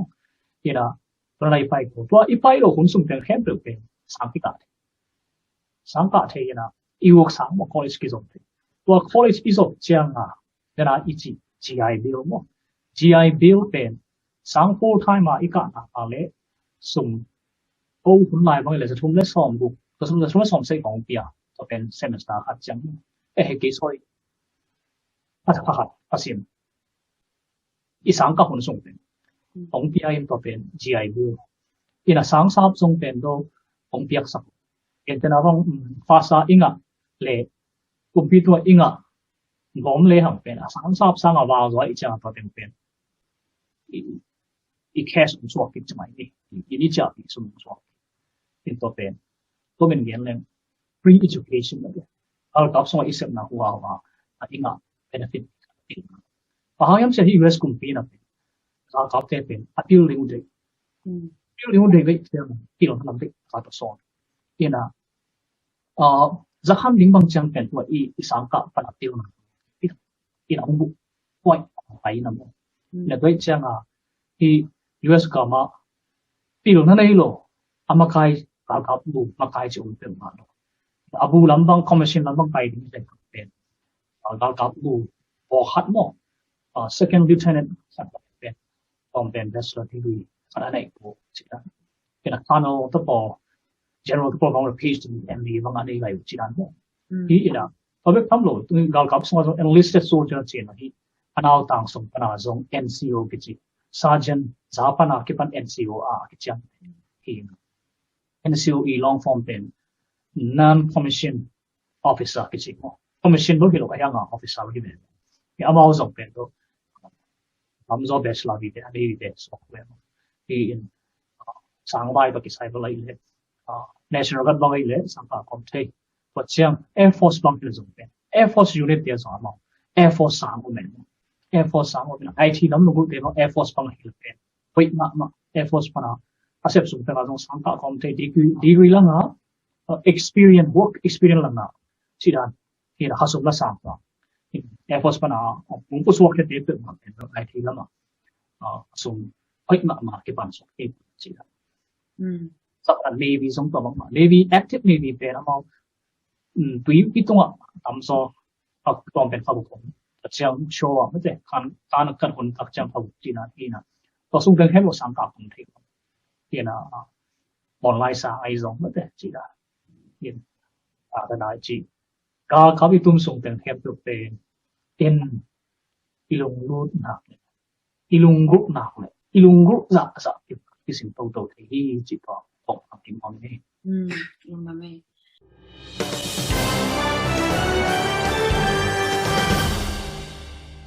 ตัวแหละไม้ละมาหม้อขังโนเตจิไหมนี่ตัวลายตาอ่างไอสุนขนายโลอาฮิซงกากับอลุดนวมเตอาฮิซงหม้อลุดนวมไม่น่าอ่างไอสุนงำโลเตชินี่ตัวแต่บางตัวแต่อาฮิซงฮิอิโซมีขังโนเตลิมลิมชินี่ขังโนอาฮิซงอากวมาเปะหม้อบางหางนังที่ US กากับสุงะหม้อลุดนาดิงอุจินี่อลุงลุดนาดิงอุอาฮิซงอลุดนาดิงอุเป็นนังบางหางท้าไปดิงตัวคิดแต่อลุดดิ้งเต็งเข้มเปลุดดิ้งเข็มตัดคิมเต็งเป็นหม้ออลุดเจนาดิงอุอาฮิซงมาเอาเป็นบางจีนาคิงคนเละเดสักจีตัวมงเกนไทยเดียมงเกนไทยว่าได้ไงฮิซงจดนาหอยมาขัดทีนะเกนซงก็ไปเกี่ยวขัดทีนะเจ้อีนุ่นตั้งนาเป็นเดียกดูแลตักสังโนอีแกอ่างสอนโลผมสุงเป็นอ่างลายของที่ดิ้งนะเจ้สิลตาเกนไอดิ้งตัวอุเลียน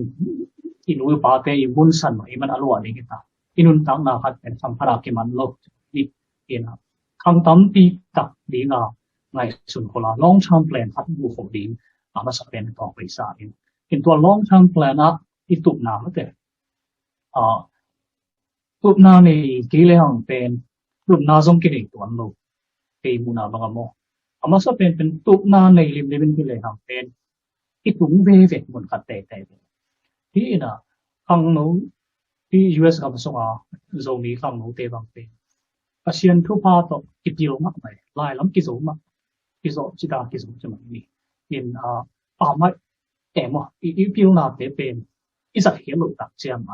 เต็มไว้มาเป็นอากิจังว่าเก็กเซลกิมันเกที่น่ะกิพิวนาเห็นไอ้ยังจังกิจเล่ห์เป็นเรามองนับพิวสวกดีเป็นตัวมัสเป็นครับตัวนาเตบางเป็นกับเตียงหลบดาวกับด้วยหิมมาสัตว์เราเห็นฮะที่เราได้มาเมื่อเที่ทหารเชื่อมที่ US กัมเป็นตัวดูแลตักแอนเดมิกขนส่งติดบางเป็นvirtual class ไอ้ที่เราส่งลิมตลาดกิสินโตเทอีกคนก็เป็นเลยหางอีนาวเต็มอีตนาวเต็มอีสังกัมเต็มเนี่ยมาส่งเอาบังเต็มอันนั้นส่งกินอันนี้เขาเราอาสังจิตถนัดอัตัวนั้นบางเป็นบางมาเทโลนี่ให้คนขัดนะขัดตานนี่ขิมจิของที่พันตัวตานนี่ขิมเทน่าบางมาเราขิมโตนี่บางจิตัวเป็นตานนี่ของอีตานของตั้งเกดีกันนะอีเทน่าบักมาขังโตเลยตัวนั้นดินหนุนพนาที่ขังเขียนมาซามูลปาตัวมูลปาเตบางทำซองก็เถอะตัว system ช่วยลูกคุณส่วนที่ขังเขียที่มองเห็นจังอีเทน่าอีมุนาส่งตั้มปีตักตั้งใจมาดิ้งกิมมาที่ตั้งใจโจโลยิ่งอินเนตตัวมันก็กี่บ่อยที่เราหน้าเป็นกิมมาสักโจโลบางอย่างสิเลยกิลเกียร์ที่พอดลิมได้กิลเกียร์เลยจะตัวกิลเกียร์เป็นอะไรพิเศษพอดกูอยู่นะน่าฟังถ้าเป็นหังมาซาจริงส่งยังไงเราคิดจะทิ้งนะคิดจะปักจิตที่นะตัวเป็นรูปภาพเตอีเขียวนะที่เป็นมาอีกคำคงปีเตอีกินนะเราหน้าเลยปงบอลเสียนะ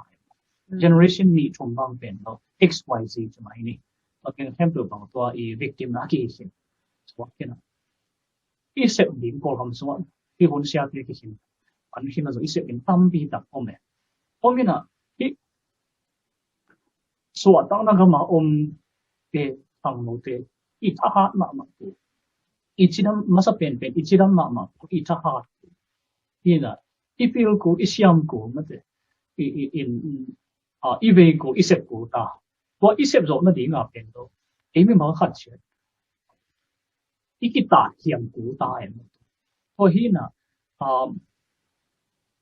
สาวไฮสคูลบางมันตัดเจ้าเป็นได้จิตานะ scholarship กิบไปเสียที่นั่นเลยมีเวบางอย่างละสลับสองโลดีอีหลังนั่นเองบางเป็นกิจการเจ้าเด็กตัวเป็นการเชื่อมเบะเลยหาไปจริงตัวที่น่ะ bachelor มันเด็master PhD ภาษาเจ้าดีไอ้สมเบโลดีมองกี่บุคคลเด่น ก็เป็นมันไอ้ห้างมีอย่างขัดเป็นโดอี challenge อี talent กี่บังพอเขาเป็นหลายอาบุญผลิตพอเขาเป็นเซฟนักสลัมสังอาบุญผลิตพอเขาเซฟนักสลัมสังตัวอาบุญเตะเร็วตักจางหลายตัวเห็นนะอีจิมอีกบน้ำเป็นอี destination กี่บังไอ้ยังอีลำปีดิ้งกี่บังเราเป็นสวยพอคำบังก็เป็นโดลายกิโลจะเดียวเป็นกี่ปะตัวแกเอ็นะลายเทโลจะเดียวเป็นกี่นอขีดเกณฑ์ตัวลายเทโลเตะหมายซูมินกี่กะนวมนอนลอยนะกี่เดือนนับปีขัดจะไม่ตัวนั้นเองมาสักทีน่ะอัตตะก็อินุนต่างนาเป็นลายพิลแค่ตัวกับพิลที่ตัวมิพิลที่ตัวจีด้านที่น่ะไอ้ยังมิพิลเต้นเป็นลายเทจะเดียวจีขัดที่อินอัตตัวอีคอนเซ็ปต์เป็นกี่ถึงเขาที่ US กับแล้วเราเป็นอิวขัดอัตตัวอิเซ็ปต์นับตรงตอนปะนะจีตั้งนาโตเสียเป็นที่เลยครับเป็นโดสร้างเรื่องที่ตรงที่ดินบนสวกินนี่นะไปอินทรูบังของสาวกินก็เลยเพราะฉะนั้นเราคังทับเป็นอะไรดิอาหารจำดีนะตุบนาในนี้อินตัวตุบนาสิกษาจำนี่นะตัวเป็นอิพิโอนามีสร้างอิพิโอเวมาดิ้งกิสัมอีอิเทสุนอีสักเหตุดิ้งกิสัมอีเทสุนเป็นจังกิเทอีวางนะอีเดเทดิ้งกิสัมตัวอิพิโอตั้มปีตาผมเสียมตั้มปีตาผมจังกิเทจังกิเทเราเกี่ยวกับจิตจีดานที่นะขณะจีดานะสับเป็นเรื่องหลายแล้วมั้งที่ education ไว้มา US กับจัดเป็นที่ด้าน opportunity อันนี้เขาเรียกว่า zone นะที่ university ที่ตั้งปีตะกตัวเตะต่างกันนะ end zone อาจจะเลี้ยหันจังนั่นเองดูว่าคุณสมเลยสักงัวกันหันจังนี่ที่คุณสมส่งมาเป็นเรื่องนี้เป็น L เซนเลยมีพิลตั้มปีตะกี่เบลล์ตัวเป็นที่เลยมีน้ำในเส้นมันเรียนเอมูนาจังนี่ที่อินะตัวเป็นพิลแล้วจังนี่อินะเดี๋ยวนั้นกีฬานะพัลขัดอิตาเลียนสกีบังอินตัวตะปองแล้วเราตัดจังมาเป็นลงเกียรติส่งที่ตัวนั้นโลต่างกาลกับนั่นเองกาลกับส่งมาเป็นเอมีส่งบางนุ่มไอ้ภาษาละทำโซสปอร์ตมันบางคิวมากอินะบอกลงห้องบางคิวมากบอกลงสวีทมากเดี๋ยวเป็นกาลกับส่งมา PT test ของเป็นส่งลิงก์ชุบเป็นอมโลเวPT test ของว่า max บางสิ่งเนี่ย100%ว่าบางอาจจะไม่ได้ทำไอ้พักเนี่ยมันก็เข้าสมาชิกของที่อินะจีนน่ะที่เทคนิคส่วนเป็นตัวที่มันก็ส่วนเทคนิคดีผ่าตัวนั้นเนี่ยเทคนิคเดียวจับดีมั้งที่เราเข้าส่งมาเป็นคนดังเราเข้าเตะด้านน่ะมีปีกับดีกับมันช่วยดีเยอะที่น่ะมีปีดาวเนี่ยดีตัว US กับมันก็เป็นเข้าขัดมีปีที่ civilian คดีน่ะมีปีคดีน่ะอาเดียงมันเป็นปางว่างเบงอีกเลยอาคิดถูกติดเกมไอ้ยังเราเตะฟัดนะอามามันเป็น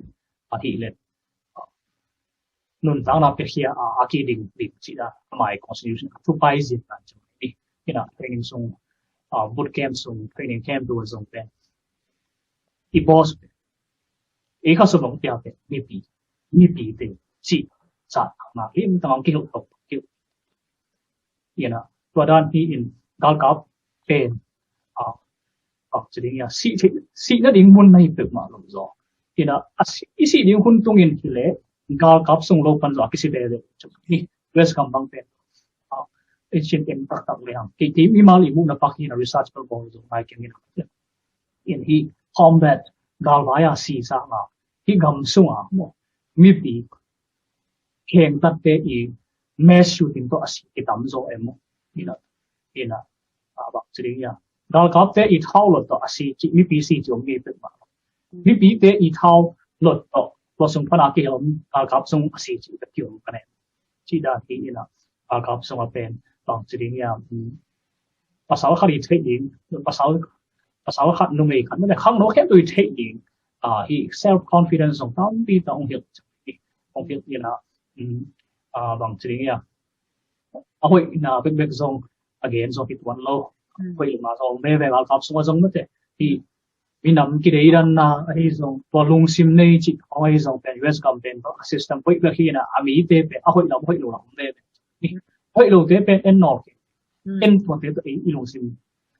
เรื่องสักเราเป็นนั่นเองตัวเตนู้นเสียเรา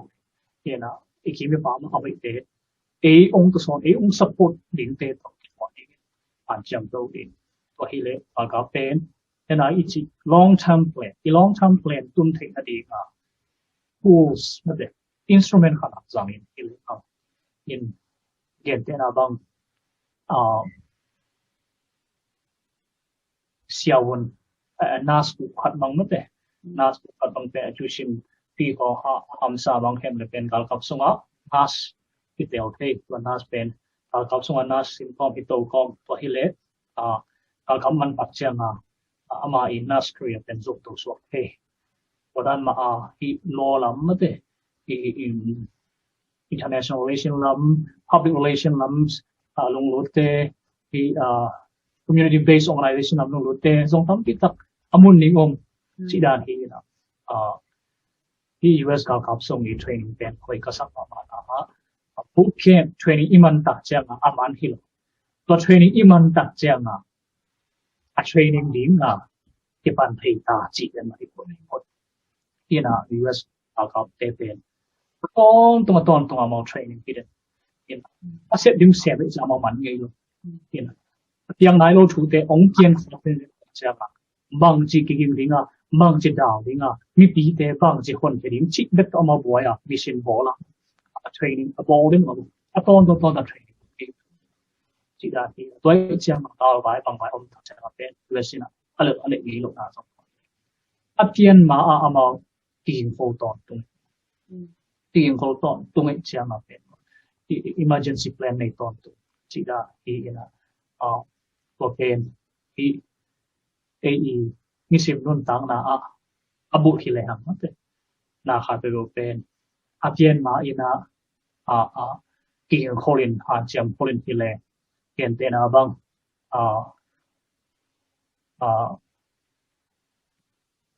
motor khat le nuam in khat le nuam ma te ko pen hunom sung pen i khang lo hun sung pen pengina ki kholin hi le ham pen do ko pen hun tun tak cham ma leibalo taka ki bin thei jiao ki hin thei jiao din mun chi da suwa hi ina mi mo han to na ding ampi tak to son pachang go kin han cham ding le hang am sama ma hi sang ka lai sim na te phong jong a hi jong ma te to te khem lu sum vai a hi jong financial pen ampi tak ong hu ma ai chiang in phát hàng nấu khát cái khăn tụng là đi ít tuần rồi nấu đến điên luôn tám pi tập phóng tuần pi đi bền cao cấp ta mình ngủ yên lung lú đấy nào là bền rồi cho nên kỹ thắng hay sự đến in tuột kiến ấy rồi lung lú lâu khát bền cái lắm pi bao mấy tuần lâu vậy thế mò người sẽ có bền lắm pi tam pi mấy thế tuột thế là thế ta cả bây giờ tháp em đi là cho nên khi sẽ thấy tụng kiến bahang yam chile lung kiến đến tam peng om di ilung lu dai na ha le ilung kiến đến din mon oma hamsat na ding din mon tam pi tu ha nga pe ki hin zo ki pu zo be be yen emi ba khat che da mate yen tools kara za thei ding tu atin yen pa chemina then the Japanese American second generation pe da in mate tu kar bai khari le pe te Zomi te ko Zomi te mo ya kawading zong hiza ke pia hiu agam population ni 1% zong apollo uniform ship la ko zong mi te hiza be ka pa o ka population i ratio in what le 15% bang hi ai zong 20% bang hi ai zong mate chi da na generation ka ta kawading i loyo na pe chi toy mu in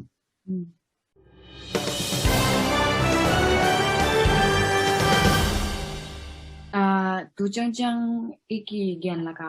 hidana ka kap sunga yom na hanga ham phat na mo sum le pai la ma hi zong e ma ilum sin pok da na hi zong mo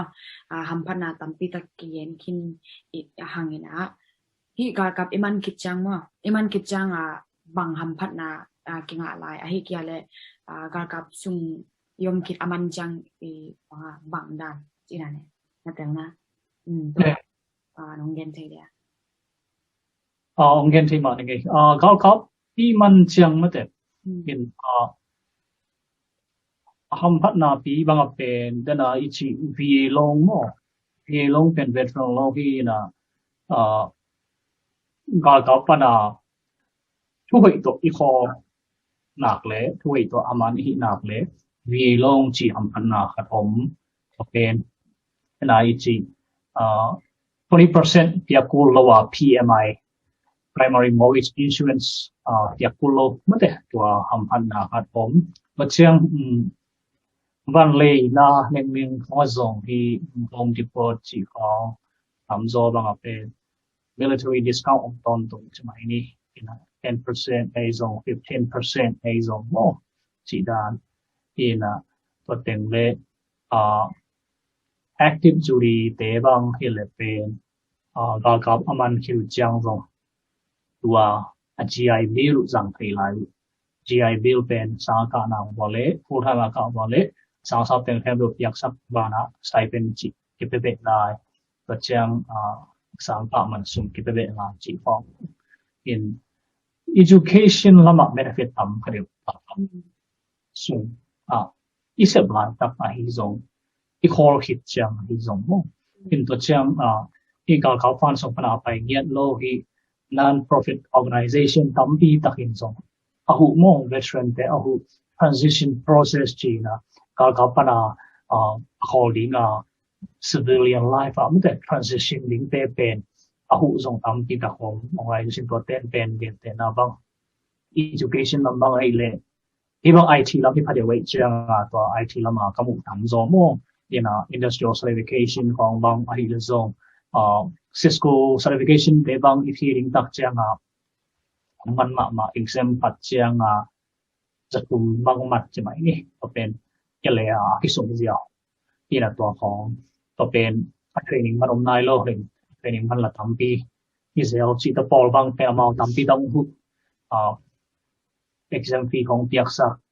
training kong zong vai hom sak chi kong mo in to pen ken IT lam sem so ka ke ja to bet athe hi IT lam be hu ki to lo if you can do i medical field ai zong i adang nen chmai ni i na sep camp to profession camp to mo na sep profession camp to guy in project management ai zong chi da wa benefit there KE ai sự thích bắt một vào tiền mùi tôi lại tắc năng bằng xem tôi cần xem mo tôi lại tắc cái gal kap KE system alam sak chmai ni maybe KE zat computer system te kachang Air Force KE zat computer system yes kong mo gal kap ten amao system atom nie dan ni gal len tam chiang an waya te to ki ho ko ina GPS system no nem ko to ran nen system alam sap no company da system engineer position za to system engineer semin ni kasep marvel Philadelphia International Airport mo ina network junior network administrator to cùng ni so na semin in kasep ma mo to Philadelphia katun marvel i Nebraska Supreme Court mo i Supreme Court Nebraska Supreme Court IT specialist to cùng ta không sẽ tôi lại năng máy là mà mò bằng gèo na này tuần băng như lệ na sep na tom mo tuần băng như lệ để na gen saran mà bằng tua Navy tiaring hay zong mo amao i IT program nang nagya bo sakkel sakre chin mo tua pen tua naman kichang i mai lama mo nim na ai kele sep nop lungu chirang hong na nei na cái mi mẫu mất rồi mi mẫu thì nim na tụp na về hay lệ các tuân số tần hay tu lom lại in tu zong nghe in kia in US min mất rồi vì thế tu hay lệ kỳ bahang tu ngủ in kia mo khi cháu nung tập bị sa zong nang mahang hi chỉ là men na to kia in IT lama technical lắm mo sang pen atun zo tan tan asang pen chi ding do IT zong broad ma mai na to bang in gen ding an sa in ai zong mi te tun tan tan mo sang lama tung to mo min ina to pen ke I mi mau dream chma ni to hi na e khanga ina adang khat leo do be sa unte inun tang na te e ti ki chama pen I mi nam sung ba mo ki get lo general public le appeal te ki get lo ina appeal te appeal zao ina a general public ten la appeal chi na abilo back chama ni ina chi da na aki hi na ken kalunggul ve na do ibang adam pathai tam lo ina IT lam pen bul kan ma chmai ni ga khap lam zong wa chiang kong gen thei na ke tu le som kan lai ka tum al gap khalut som lai onga don na ding kwam lo chiang a nai bu sien ti ta ga research board chi ta ga bo le la ke patem to banga am san na te pen am san na nai lo zoi na sam ka kan nai ki zo in tun lungul mate a thei nom te bang om hile lim ta ki hom son ki thei ong chua kin to pen zong palungul pi ma ong som mai lama ka sep pen mo ta chang IT lama zong I kwai chi da nin hile IT sunga au te ki thei din mo ok tri nia I hang thak hang no te kai chang a pen zo ta na ong gen sa ma banga pilona appeal da pen appeal wa hi mai chamai ni ki pil thei mo aya ngai pil na pen ki zang het lo khai mo ki zang het lo khai na pen pa mai salomai pen pa mai salomai na ki trai khang thak te appeal na ong za zang het thei in thi le mi sa ngai pil zo ko lo ki pil na tan tan en zang het thei to hi le ei ma khang to ma sa ei ma khang to I khan to ki tak chiang ei da na khang to tam pi tak ki be na to hi le mi ma pa na mi nam to hi le ei khan to na tum ton pa na mi nam mi zo khan lo ni to ba khang to mi tam pi tak ki be na pin ki be ha pen I zo ga ma I khwa chia ai zo I kam ki po zo di ni na u lai ta ka I nai tha te sang ma te pian te na bang pil na to sem zo in hi le ha a za ni bang hang to zo ni hi le hang pen zo na se pui se na pun tun tak chang a zong a za ni a ki se ri mui bun zo ding mo ina pil na to na sem te I na se pen mui bun zo ve ve mo ke ina tu lai ta pil na I lo tak chang a I ve na ve ki ina I ve na to I se ke ha ma pen ki mui bun zo lo chi dan so a ken ai zong se bu la ka mo ve ve mo sem pi lem pen su te lai ding chi dan và hi na ang no san thak te pen isa philosophy ve so ve chang a chri ya pau ham pen a thei na haru illa ki twat pe ba pa sam lo ding ina no te language khat ki thei a ki twat pot ti ngin to a thei nau pen ki sho na dinga zang khiang lo zo ding ina bang chri ya am do ding ayang pil ding a ha ding ayang kin yam ken ti ding kin chi tạm do pe mi zo lo ma na a di hi lo chi da ha ding zo ding ma ha ai di hi cha chi da na wa hi la mi mu za ta mi nam te so mi mo ti to khat kalung group pi hi na ke I thei sun sun chmai ni hi IT lam bang pen mer bang chi bang a ki breakthrough trading ma te wa hong kalung group bang om le pen do lam hiu mo min ina ken te na bang kita zo slide bang lak len I US gam dia bang pen do online internet mo ang ta ki sam thei so ke chang I online zat te pen do pen tan a zang di ina pil na in ma te pil na sin na ina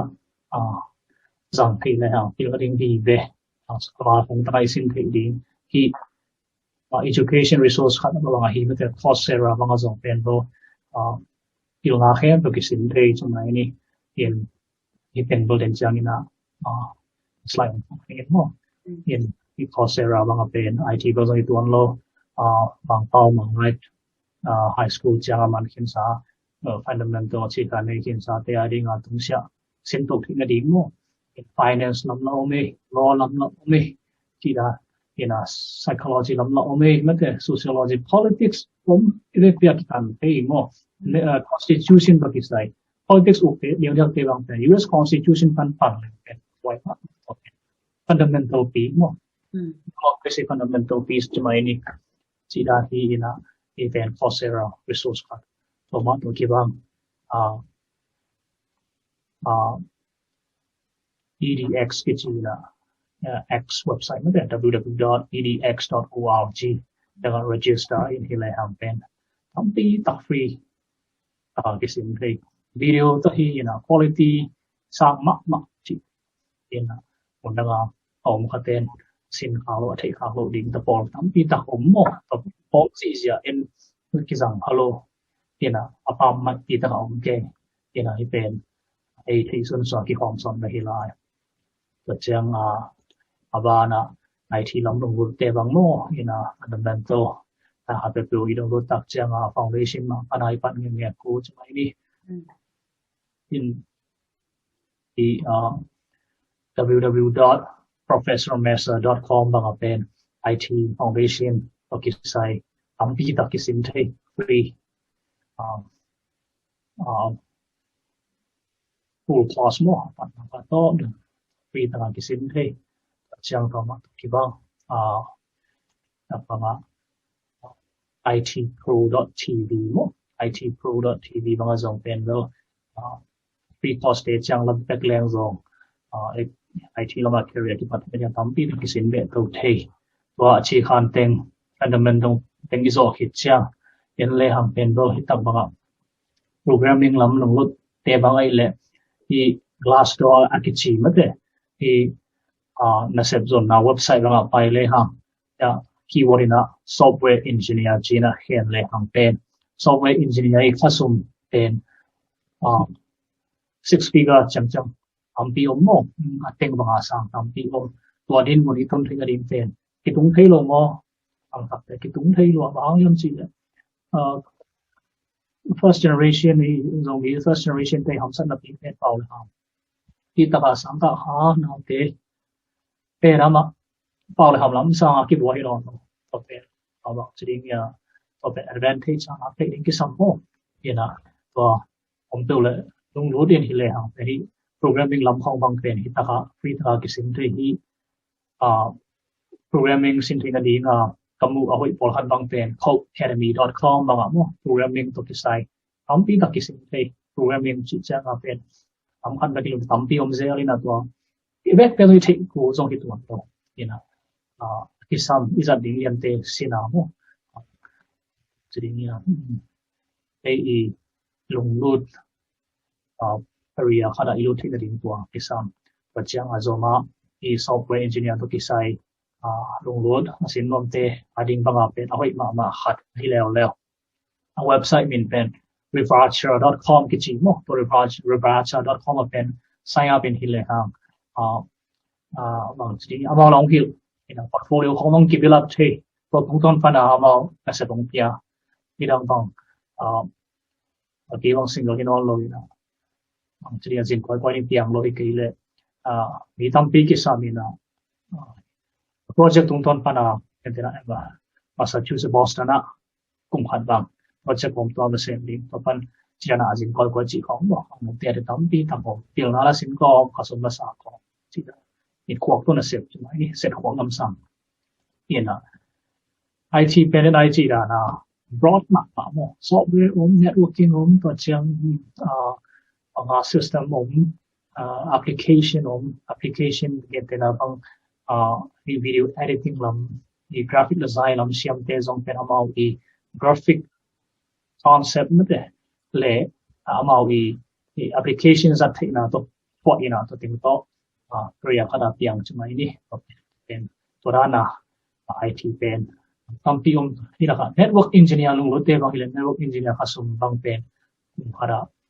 pen bang sang chmai ni wadin mai tun thei ding pen tung thei lo ding mo hi lo tung thei mo ang chi tun di ya online mà cũng ta cả này sinh thì tâm pin ta không cái này chỉ là tụt na này na kịp được lại hàng trăm đồng na này được lại hàng bên ai đi muốn bên din mun asang wa ki tung thei wan chai ni tu ni ai din mun tu ko mai din mun sa ai ko mai din mun pen asan zo khap tak ku chi mong sim nei di chiam ki le ta khat ku a volume hau ta a ki khang tu ling suak na network engineering lu te bang ai le ta ka www.netacademy.com net.com ki chi ba ba ba khong ta na tham pi da ki sim thei in to sa khada cyber security engineer cyber pen like popular ma wazo kiba asum pen tong pen tu song wo tu nga pan pen khat ma sa ila ma khasuma chi chang we pum sum so kin mo ma compensation pen so kin pen wai tu in di nga na chi dan ma online ma resource tam pi ta khom mo tam pi ta kina ba ta ka hi pen wai zui ja ja ina how engineer also jadi ni tapi mak in bakal ini latun pina dinga pen bang situn di wa hong ta hong na kisim he how to kisai pen AWS akichi mo Amazon te e system home to cha Azure akichi Microsoft te system home te bang di sin di amzo hong ta kai sin di tam pi ta hong in te na bang sana pang te bang mo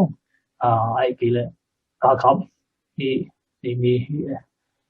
Amy Zomi sunga veteran backup Louis ai pilam nunggu te bangai le AWS Educate system ji kadom awseducate.com ji to apen saya apen hile hang sara pang te bang hile sara pang portal wa saya apen hile hi out technology to kisai abal hong ta ka kisim thei to za khada veteran te zong veteran pet mo portal tele hile hang abal hong ta ka kisim thei he program ai qualified in the pen college institution khat pe wa enroll ko a graduate nai lo pe ma hi di sa pang te ari ma ai le ga ka lui te ba le ga ka lui hi di DD 2410 chi nên khoi la di ngom dim mo chỉ da hi na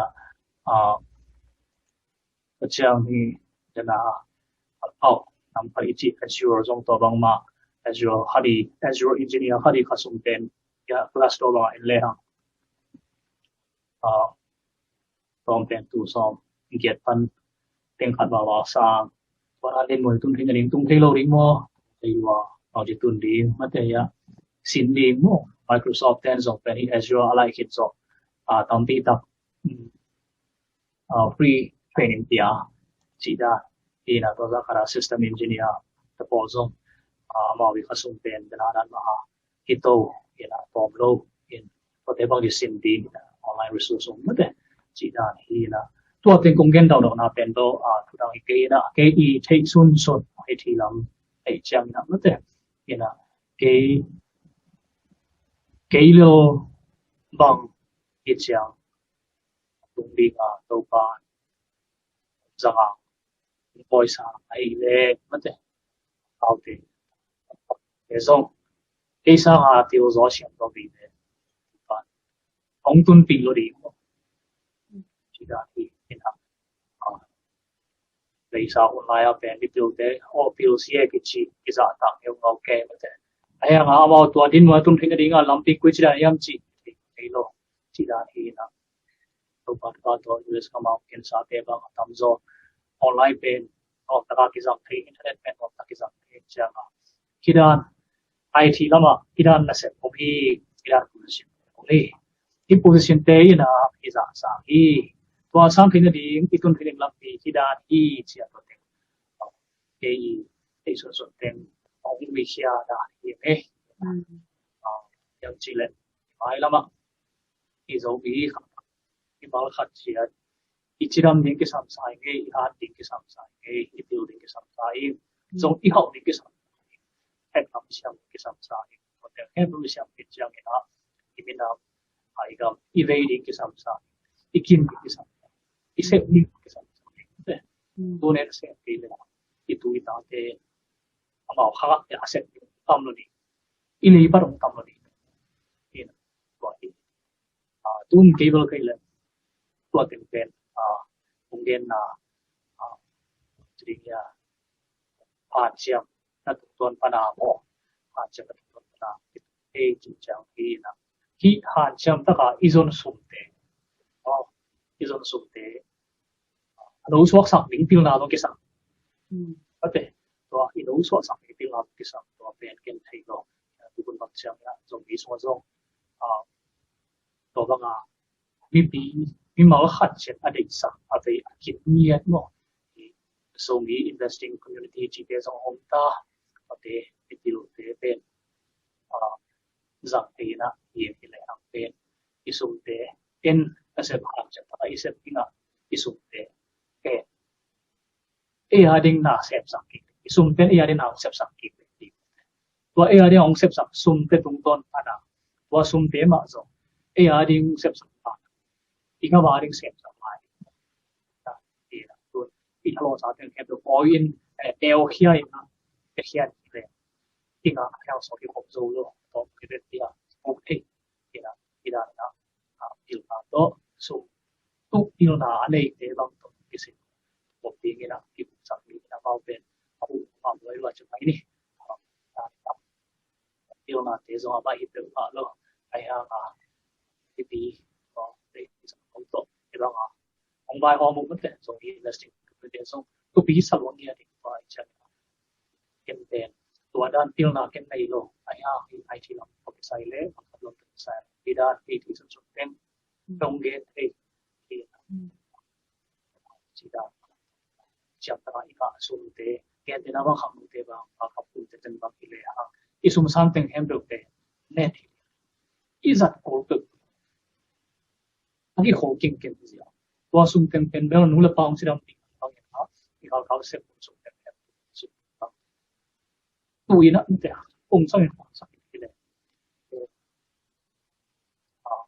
ที่เขาที่เขาตัดตีว่าเป็นที่น่ะอะไรจีน่าเลยนะเจ็บเอาไปที่เละที่เขาสอนว่าคนเตะองไปที่เละตัวเต็มมันเสียมันส่งจุดโอ้กำลังจุดเนี่ยสัตว์สัตว์ที่เราว่าคนสัตว์ส่งที่ตัดเสียจุดยิ่งจีบที่เขาที่ปราจุดที่เรียนที่เงี้ยที่เราเรียนเรามาแต่เรียนรู้ที่ด้านพวกมีนะที่ด้านแต่ที่ด้านสามเนี่ยนะตัวตุนตัวด้านดินมันอีตุนที่กระดิ่งเป็นลำปีที่ด้านที่เชียงก็ที่ตุนขาราคากินได้ส่วนเอง